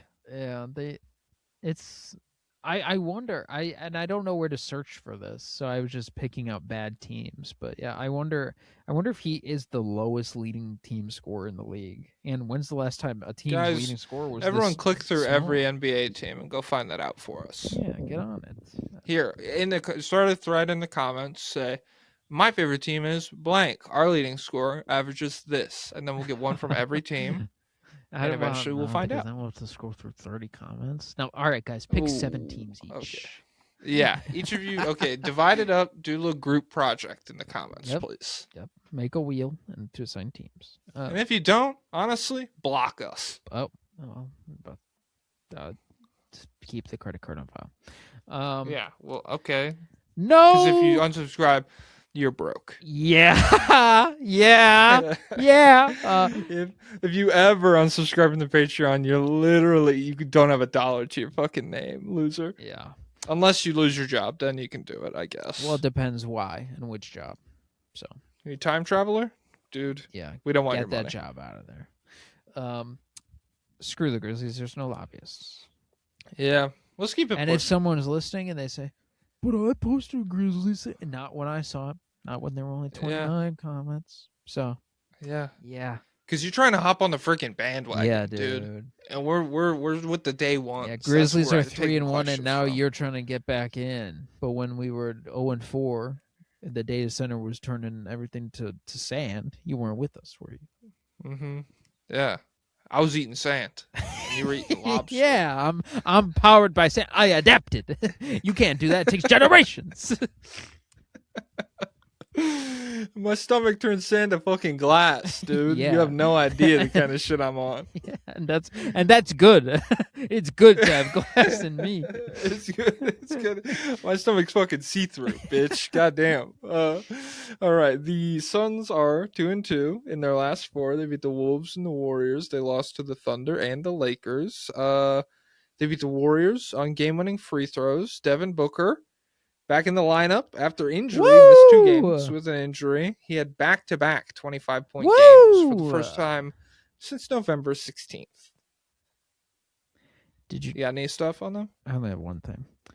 Well, there's also a bunch of Devin Booker recruiting Steph to Nike rumors, and Steph wore. Oh yeah, Steph wore Devin shoes. Booker's. Yeah. So guys, big shake up. And you know that had to be a freaking subliminal message because those are so ugly. He would never. Oh. Earl Watson, former Phoenix Suns coach. What about Earl Grey? He's the T guy. I'm not an Earl Grey and guy. a coach. Earl Watson was also formerly married to Joy Taylor, but their marriage ended. Did it end because she cheated? Maybe. With Devin Booker? No, with there was with everyone at Fox News that was higher than her. I don't know if Oh you God, remember I forgot that. Yeah, that. sorry. Earl Watson stopped a Jimmy Butler for Devin Booker trade when he was coach, which it is God. kind of funny thinking like he's like, if you do this trade, I'll resign. It's like, dude, we can't lose Earl Watson. We lose We Earl can't go Watson, through with the dude. trade. Earl the Pearl. What are we gonna do? Yeah, the whole time they thought it was him. So he's a legend. We can't get rid of He's a him. what? You ever heard of Earl the Pearl? Yeah, that's him. Yeah. So I mean, that's good that they didn't. When was this? How old was Booker at that point? This must have been when the Bulls were trading Jimmy, which is 20. What draft is marking in? 17? I don't know. It's not honestly. I guess it all depends. So what year happens with 3 Jimmy. book, so summer of 17. So then the season would be 17, 18. That shit was a movie, bro. Booker's first year is 14, 15. So 14, 15, 15, 16, 16, 17.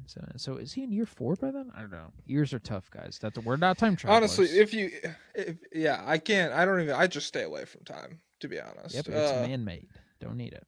I'll stick to leaf time. That's what I'm saying. I'm like, sun go up, sun go down. Don't fucking ask me about shit. Yeah. And if you put a stick in the ground and start following the shadow, I'm hitting you with a rock. If you get Jimmy Butler for like 8 years, like if he goes to Phoenix and we don't do like the Minnesota Philadelphia double team swaps or whatever, and you just get a long run with Butler, that's probably fine. I mean, Phoenix, you're happy you have Booker or whatever. Yeah, But I think Butler, he was very good. Yeah, I think Booker's better though than Jimmy has ever been. So I think it's a good move. You think so? I don't know, because it's tough because you do the whole playoff Jimmy thing. But playoff that is Booker tough. was also a monster beast killer. Playoff Jimmy is a fucking demon, bro. I think I'd probably go Jimmy a little bit, but it's very close. And yeah, I mean, you have the homegrown aspect of it. You're very happy if you're the Suns. So yeah, I don't have shit written down for them besides he had 25 against the Warriors, including 10 in the fourth quarter. Devin Booker did. There were no lobbyists, so get them out of here. Get them out of here. They all died for eating sand for some reason. Dude, if they need to figure out how to eat sand in Phoenix. I know, because that's what I'm trying to do. I'm trying to make AI that tells you how to eat sand. Not AI powered by sand would be nice. No, the AI is powered by water. That's why we're teaching people how to eat sand. Yeah, they need it more than me. Yeah, dude, come on. We're taking all the water, we're pouring it all over Paolo Banchero, and we're pouring it all over the data centers. But he needed more than me. You know that? What is that? No. Midwest emo. MJ Lenderman. Shout out to them. I don't think they're not Is that a Midwest person emo. or They're a probably band? It's a band. I hate how many genres of music there are. There should be 5 genres of music, but there's so many like subcategories. I say and things. there should be 2 kinds of music, good and bad. Okay, give me bad. Iggy Azalea, yeah, fancy.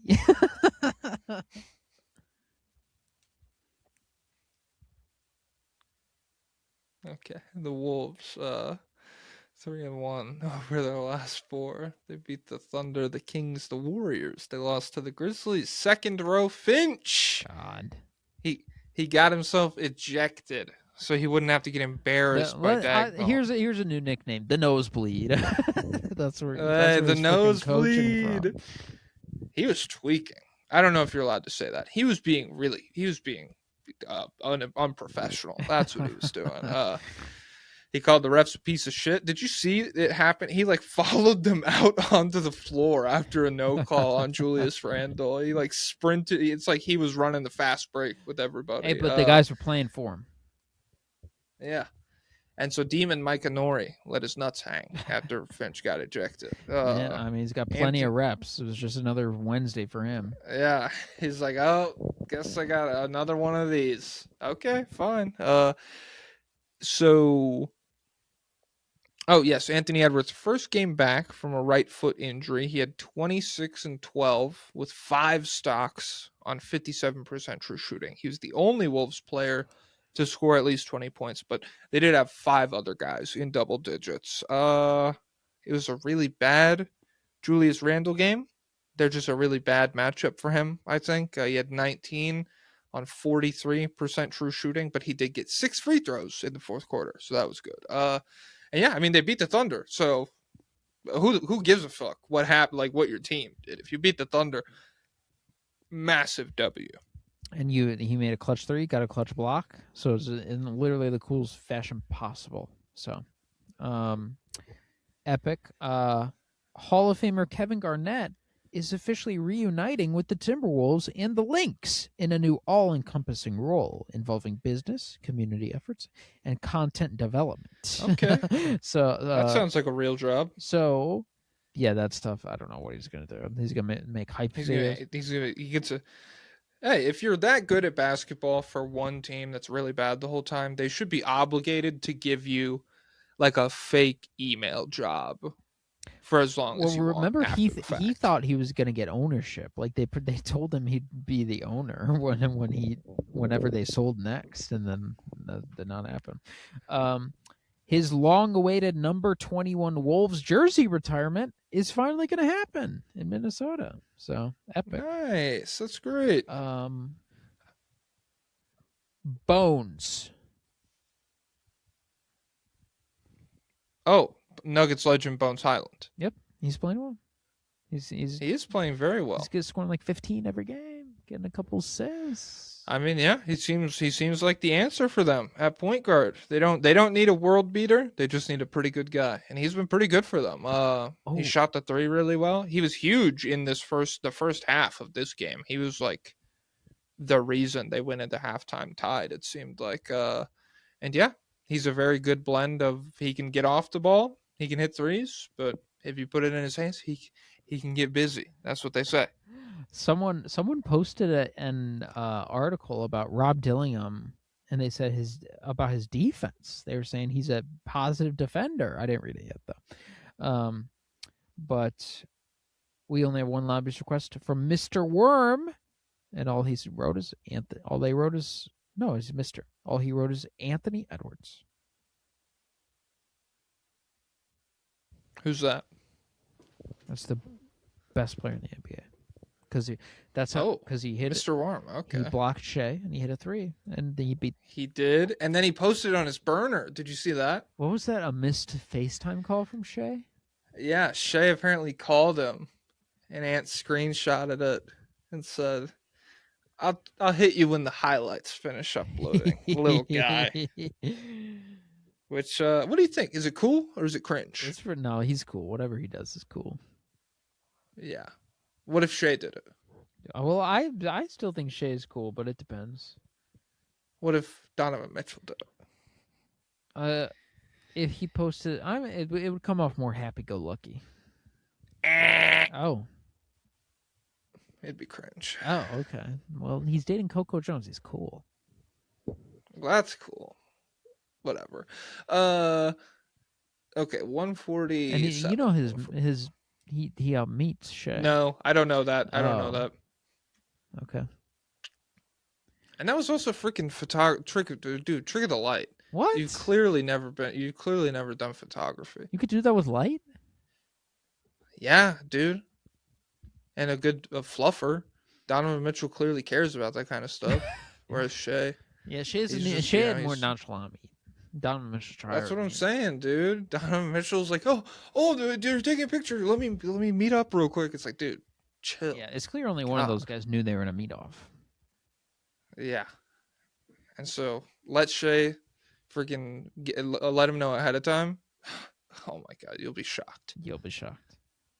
The Rockets 1-3. What the heck? In their last 4, they beat the Clippers. They lost to the Pelicans, Nuggets, and the Mavericks. They gave up 125 points in 2 of these 3 losses. They are 0-4 on the season. When the opponent hits that kind of mark, the clutch loss to the Pelicans was pretty ugly. Like we said, they got lit up by Sadiq Bey, and they were up 2 with 44 seconds left. Şengün missed both free throws to leave the door open for New Orleans. So, yeah. Tari Eason. He was supposed to come back in their loss to the Nuggets, and then he missed the Pelicans game, and he's already been ruled out for the next Nuggets game, which airs tonight. So, yeah, I don't know. It's not looking good. Not a great sign. We're waiting on him in DFS, and once they get back, we'll be even better. We'll be in a James for second. We'll be in a similar That's what place. that's short for. But well, no, it's Dorian Finney-Smith. So,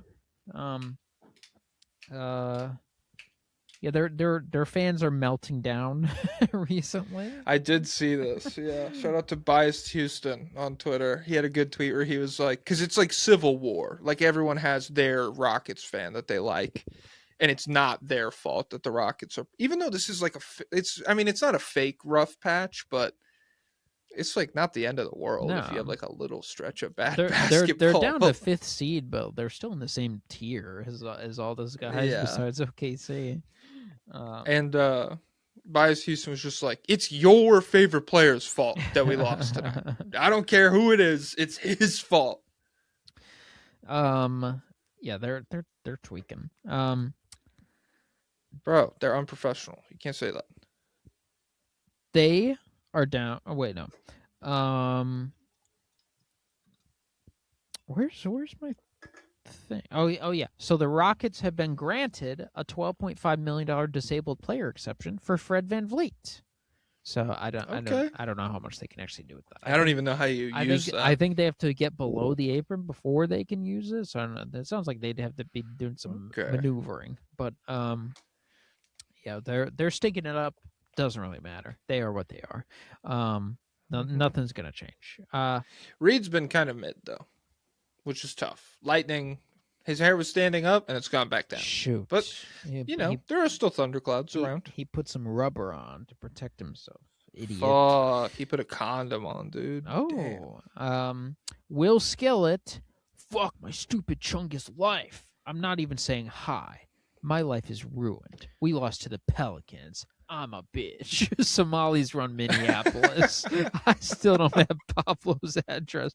The refs in Denver are agents of Assad. Reed missed 2 game-winner attempts, and everyone saw it. I couldn't get Haley Williams tickets. What's the point of its existence? Why are we forced to suffer in the containment that is life on Earth? Why do the Wordle admins think they're so fucking smart, putting the most random bullshit 5-letter word you never heard of or read as the Daily Wordle? Thoughts with love. -WTS. P.S. If this gets skipped, do the Wordle right now. If this gets skipped, like my last 3 lobbyist requests, I'm actually booking a flight to Illinois. I may not know Pablo's address yet, but there's only so many buildings in Illinois. Cheers. What Wordle word do you start with? That is true. I haven't played in a long time. I used to do pizzazz, but then I found out pizzazz is not part of the. It'll never be pizzazz. So screw that game. I start with audio. What was the word that everyone was upset about? I saw a lot of memes about it. I have no idea. I don't really do it that often. I have an I and an E in the right spots. So calm down. Fuck your Chungus life because you lost 3 games. Chill. Well, they're not the most. They're not the fan base with the craziest or the most irrational crash out, I'd say. But we'll get to them later. In the meantime, screw these Rockets. Is that my cue? And timestamp. Oh, okay, cool. Thanks. 152. Who's after that? Blue 52. Blue 52. Blue 52 said nuts. Oh, okay. The Lakers 3-1 in their last 4. Oh, I love the Lakers. Of course, LeBron James. They've only played once since the Dillon Brooks LeBron beef game. They beat the Jazz. Luka had 45 points, 14 assists, 11 rebounds, 5 steals on 64% true shooting against the Jazz. And that's all I wrote down about that. Well, did you know that Luka surprised the team and staff with 100+? What, with hamburgers and Twinkies? With 100+ e-bikes. Oh, can't get a real bike because it'd be too hard to pedal. Well, don't want to work off those freaking hamburgers. Got to get the e-bike. Shout out to e-bikes though; they are fun to ride. But I've noticed the same week, Patrick Mahomes gifted his O-lineman the same e-bikes. I'm wondering. Well, Patrick Mahomes used to go to all the Mavericks games. He used to go to a lot of Mavs games, I remember. So maybe there's something going on there. Well, I'm wondering if either of these guys paid for the e-bikes or if they got them for free. And if they got them for free, is that even a gift? Is it really a gift? Yeah. Yeah. I'm gonna say no. I'm gonna say no I'm too. gonna say if you don't pay money for something, like if you make something like a gift, you create something, that's fake. That's a bad gift, and you're dumb. So, Luka didn't. Except for the hats that my girlfriend makes. Oh. Those are wonderful, and you can feel the love when you wear them. Okay, well, that's you kind of go. This kind of seems kind of unfair. How's that unfair? Well, why do they? It seems like a separate set of rules for other people, and Well, then it's the it's same different rules. from- Her craftsmanship is just so good. Oh. Well, we don't know how well the craftsmanship of the bikes are. I watch her freaking make them, dude. No, the bikes. What would you know about it, dude? The e-bikes. We don't. It might be a math. He might put. Well, the E probably stands might put for love in the average book. construction. As an average. Yeah, they misspelled it. A do or they're A bikes. Sorry, go. Talk about a do Thero is a victim of Samson. He needs an Nakua. e-bike. And I was like, my car is gone. do you know that? No. Do you know? What is that? Do you know the video? My legs are gone. No. What is that? That's Puka's brother. So he went viral like a year ago because he played in an NFL game or arena football game or something. He played in some football game, and he scored a touchdown. They were chasing him for like a long time. It was like a really long touchdown. And in the interview, he had the most millennial answer. He's like, I was just looking at the guy chasing me, and I was like, my legs are gone. He's right behind me. Isn't he? And so he went viral for that. Then later he went viral for slapping a fan, which I'm famously pro slapping fans. I think athletes should be able to do the fan literally probably whatever he they probably want. said something crazy. He had to have. But yeah, so for some reason I don't know what the details are. I don't know how they got. If they know a do Thero or whatever, probably not. But they stole his freaking car and they got caught and they valeted it at the hotel. So that was weird, and it reflected bad on Puka because he's having a bad week. So horrible week for the Nakua family. But LeBron bounce back. Okay, what do you mean? Well, did he play well against the Jazz? 28, 7, and 10. Okay, And he had a good scoring game incredible. in Phoenix. It was 8 turnovers. Okay, well, it's because freaking he was getting rage baited the whole time. That's not basketball, dude. Yeah, that's freaking. They called me the P word. Yeah, Luka's been going God mode. Arthur Bagales Macedo. Hello. What's up, Arthur? Hello, Mr. State, Mr. The League. What do you guys think of Luka's very inefficient start to the season? He's averaging 46, 32, 81. I've seen people blaming it on personnel around him, but I don't like to have my own opinion. So what do you guys think? Also, have you guys ever considered to do one question per episode about the league in general? We could do that. About the league? Oh, as in the state of the league? Maybe. State of the league. But I feel like that would just like massively increase how many questions we have to go through. Well, maybe if your friend sets up. Well, yeah, but we'd have to put out another request for like, or are you saying like we go through all the lobbyist requests? Because the way we have it set up right now, you have to like put the team at the top. So we would have to put a separate one out to be like, what do you think about the league? But if your friend, like if that thing you talked about, say it, yeah, just in case it doesn't happen. Okay, well, if your friend freaking stops selling snake oil, and yeah, Pablo's friend was the guy from the beginning of the Wizard of Oz with a cart, and he travels around the country selling fake medicine. If your friend ever stops doing that, then maybe that's something that we could get into. We could start selling that stuff. But I don't know, because I'll think it over, because we also do, by covering all the teams, like when we talk about Portland, we talk about the free throw trend and whatever. So, what was it? Oh, Yeah. is Luka being inefficient? I don't even know. Definitely for his standards. What? Let me see. Let me pull up what his like career splits are. The Wordle is not priced today, by the way, everybody. That's about as far as I got. Luka. Let's pull this up. Stats. He's So at 61% true shooting. that's not that good anymore, dude. If you want to be fucking, hey, it's good if you're like, it's good for him. top 15. It's the freaking highest of his career. As high as 61.7. He's 61. 23-24 Demon Luka year. 62% He's true shooting. barely Yeah, behind. I think they mostly mean it's very bolstered by free throws right now. But like, he's always been a free throw guy. I mean, I guess, but like, what's his 2-point percentage at this season? I think versus it's the rest of his career? very good, but it's low volume. Oh, 58% on. It says he's taking 13 threes a game. He's taking 23 shots per game. That leads the league. He's taking 11 threes and 13 twos per game. 58% from two. So I mean, yeah. And I don't know. He's shooting like 80% at the rim, but on very low volume. Yeah, that was a number I saw talked about a lot. It's like every time he gets a layup, the broadcast is like, he shoots 79%. He just doesn't take them.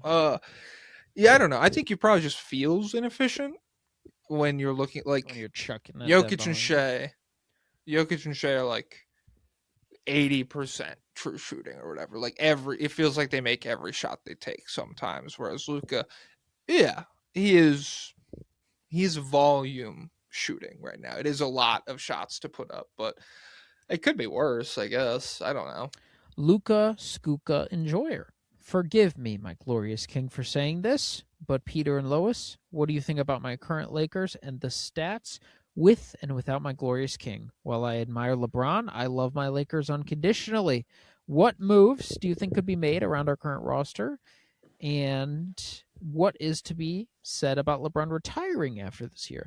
Let a naysayer know. Truly yours, Luka Skuka, or however you spell his name. I think the team's just not that good. I don't think it's like fully LeBron's fault. I think it's 0% LeBron's fault. I think it's some percent. Zero. Yeah, like he is not. He's calm down, dude. Aren't you a fucking LeBron hater? Jeez. Yeah. So I think he's not producing $50 million worth of value for this team or whatever. Like he's overpaid, but there should still be more than like 4 good players on the roster. That's not his fault. And he's still fresh off the sciatica. Yeah, well, maybe that'll get better. That's what I've always heard. Yeah, because chronic conditions. That's like Dr. Dre's the chronic. You feel high when they happen. Well, you could like smoke chronic, but then go cold turkey. Mm-hmm. Okay. So I would, if I was LeBron, I'd go cold turkey on sciatica. Okay. All right. I like that. Yeah. I told my freaking this kid he's like, I have asthma, dude. Cold turkey. Come on.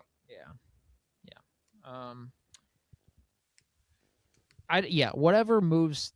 And you're not. I don't think you're getting anyone better than LeBron for LeBron. So I think no. Yeah. I mean, I think the best case, what I would hope for if I was a Lakers fan, is you just get off his money at the end of the year, and then like that's like a significant stepping stone towards building a better team around Luka and Reeves. Is LeBron, whatever happens, but he's probably just not on the team next year. It is interesting. They asked him about the subsidy, Keontae George, and he said, I don't watch basketball. I watch golf on YouTube.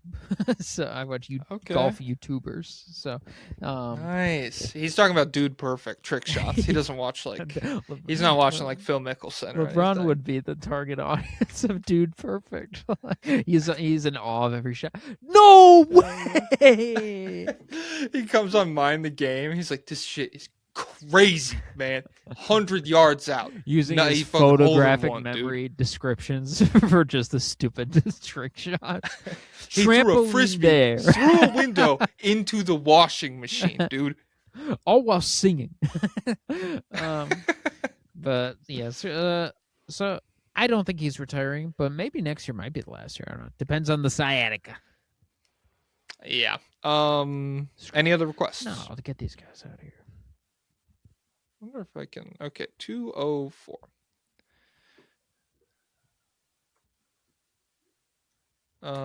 Who's after the Lakers?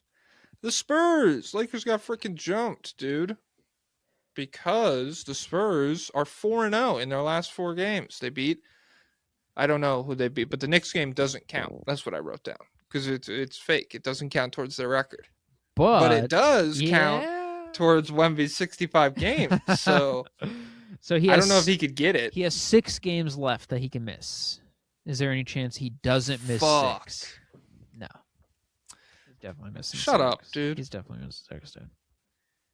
They should just let him do the Halliburton shit. 20 minutes. Let him qualify and then rest him.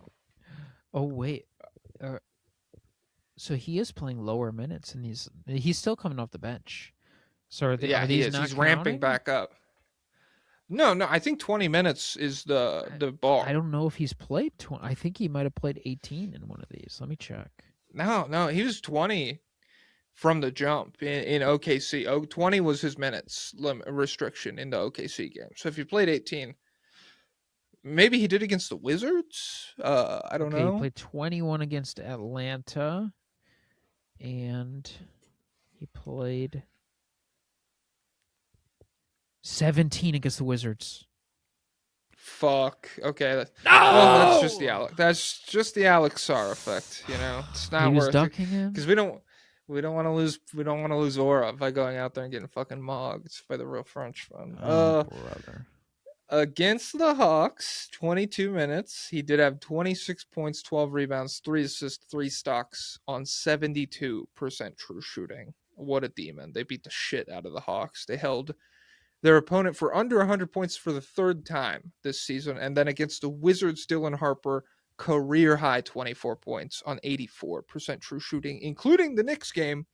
He's hit 8 of his last 12 threes. What a beast. What a monster. What a killer.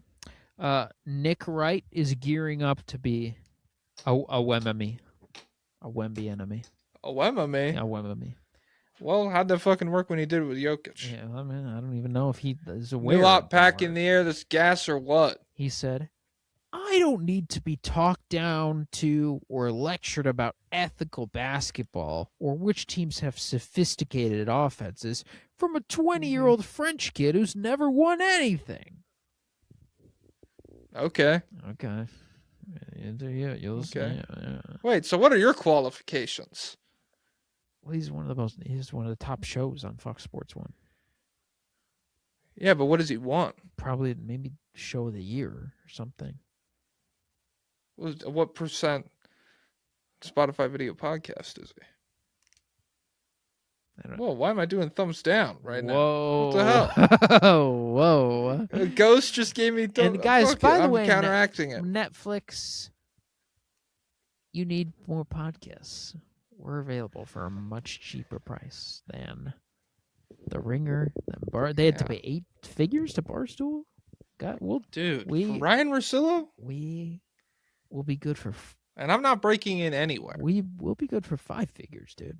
And Yeah. I'll tell you this, to be honest with you, you could negotiate down to 4. You could realistically get it down to 3. 2, we draw the line. But 2 figures. well, if it was $90, $1 and $1 million. $90 a month from Netflix to post, I don't know. Hey. I could. Yeah, We'll do it. gas We'll do it for the money. exposure, baby. Just put us on the front page.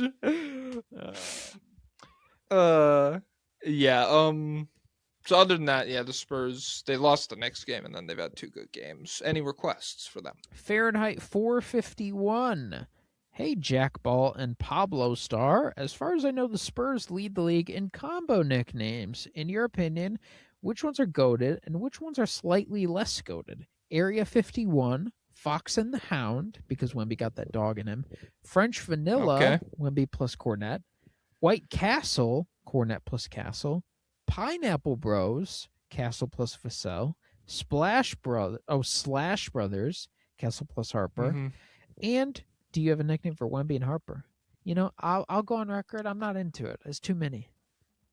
It's too many. The only one I really like is Vassell and Castle. I saw it wasn't Pineapple Bros. It was Pineapple Express, and I liked that a lot. I thought that was why good pineapple? because they have the hair up top like a pineapple. Okay. Other than that, Area 51 is How about we call him SpongeBob pretty House? good. SpongeBob House. And here, coming down the court, SpongeBob House. SpongeBob House. Earlier today, my sister said the funniest thing. We have like a food themed like white elephant gift exchange for our family Christmas this year. And so I was like, well, I haven't even thought about this at all. Do you have any ideas written down? And she went, favorite snacks. She said, I have a list. Favorite snacks, breakfast, and snacks. And I laughed at that for like 45 minutes. I don't know. So just the way she said it, she just went, do you have favorite snacks? And I was like, what are you talking about? So yeah, that's the SpongeBob house of my day so far, his favorite snacks. Jonathan Hapaniemi. Hey, thing What one up, and gangster? thing two. How much does not winning a depoy affect Wemby's legacy now and in the future because of the 65 game rule and not qualifying for Not at all. but dude. still being the best defender of the league? Love the pods. It does impact it because people hold it against Tim Duncan, don't they? They say, yeah, but I don't know. We could just do the Chilltown shit. we do. We just need the biggest trophy case possible. Is what we need for Wemby. Yeah. Not because we need it to believe, I will say- just to convert non-believers. For the Nick Wrights of the world. Yeah. I'll say he at least has the motion right now of no like it's different with Tim Duncan because there wasn't anything holding him back from winning it. He just never did it. Like Shawn Mendes. There's nothing holding me back. You take me Yes, places exactly that like tear that. up my Yep. reputation. Manipulate my- All right, back to the show. Back to the freaking basketball, dude. With Wemby, we can always say nobody thought Mobley was. My sister's freaking telling me to wrap up the pod right now. Okay, hold on, everybody. Close the door.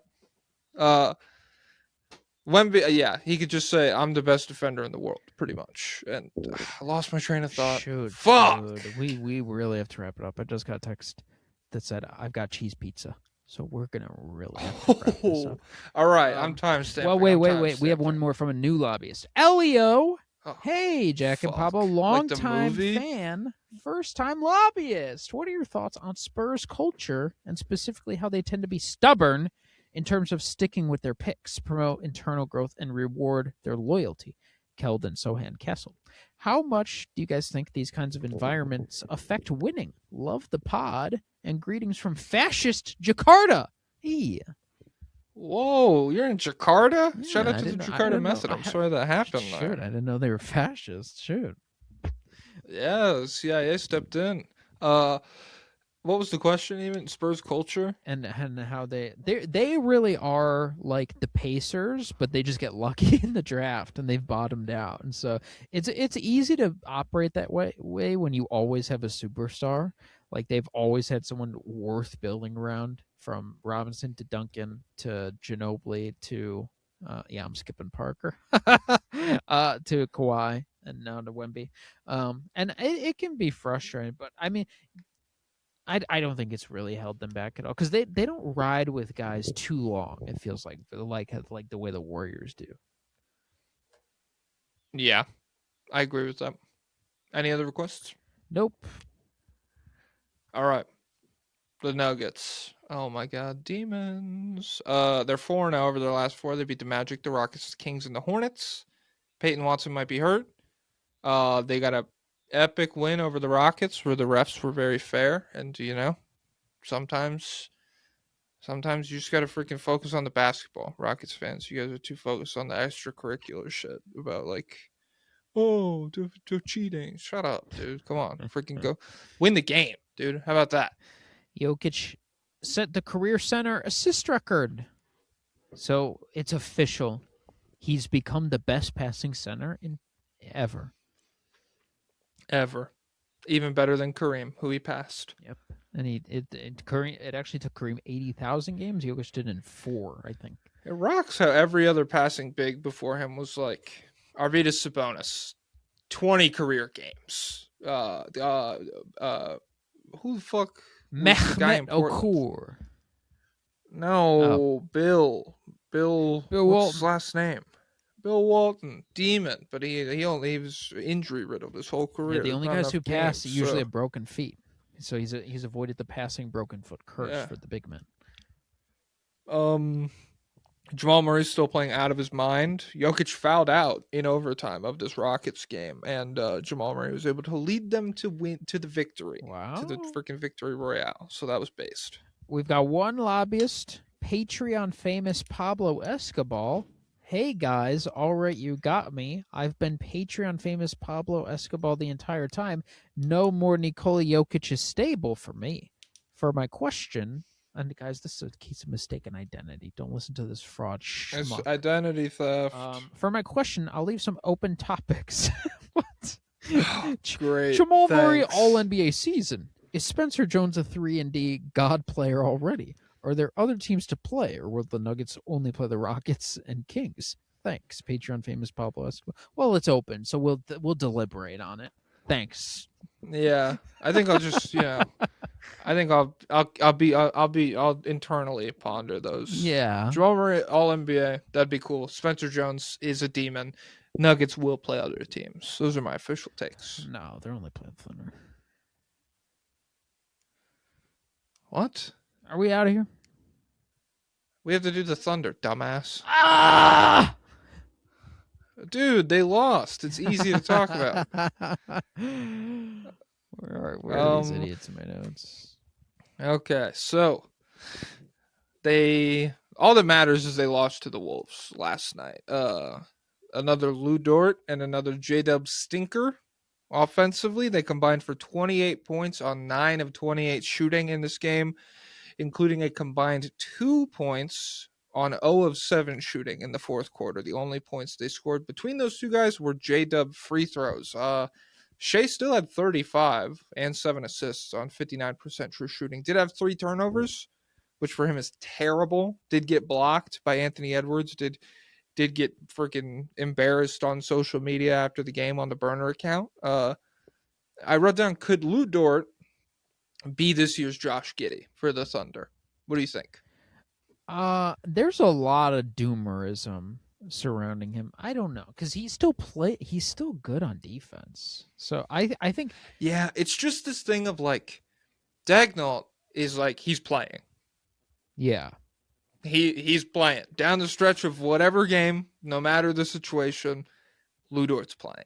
And it's just like is that the move all the time? I really don't know. I think he's more the better comparison is Marcus Smart at the end of the Celtics days. And so he's yeah. and I still think he's arguably their best on-ball defender. So and I'm not gonna freak out over freaking 2 losses. They're going nuts.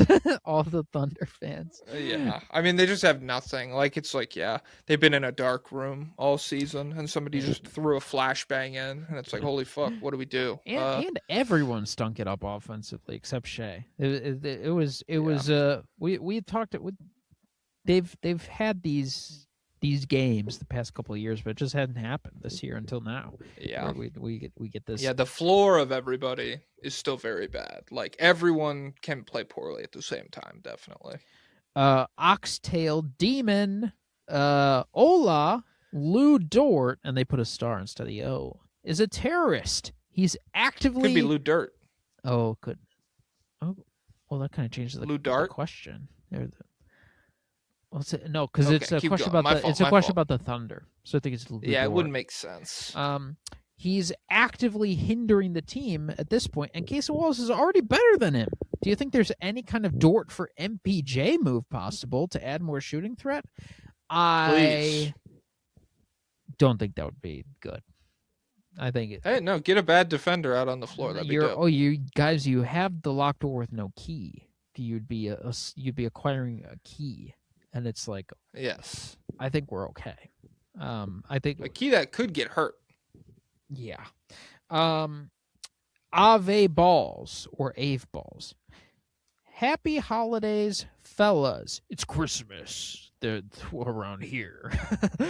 Lou Dort. Oh, is that you? Are you being okay? I thought that's what they wrote. No, that was me. Lou That was Dort. good. That was really funny. More like Pooh Dort. Am I right?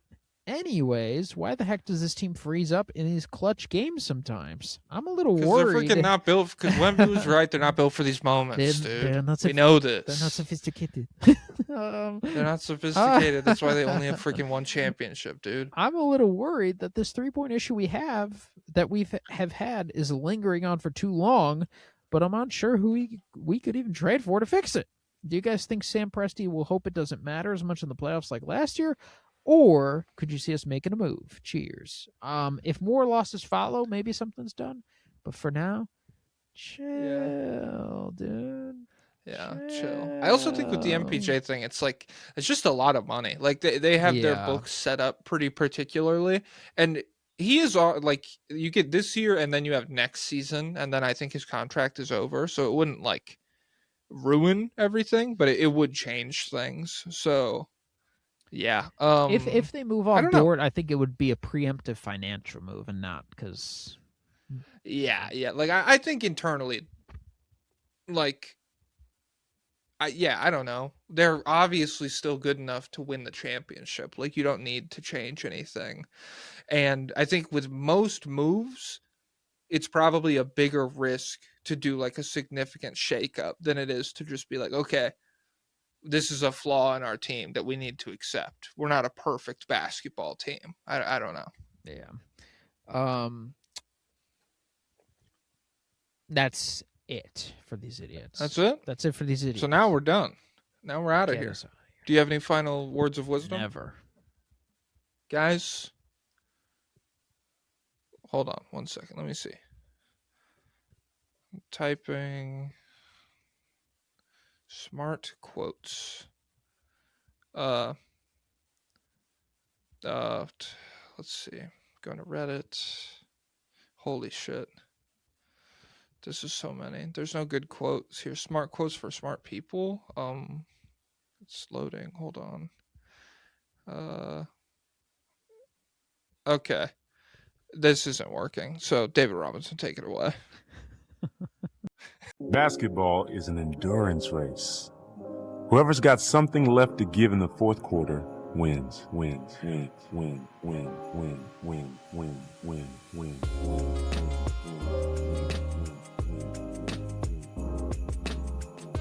Up tempo means I'm gonna run you into the ground.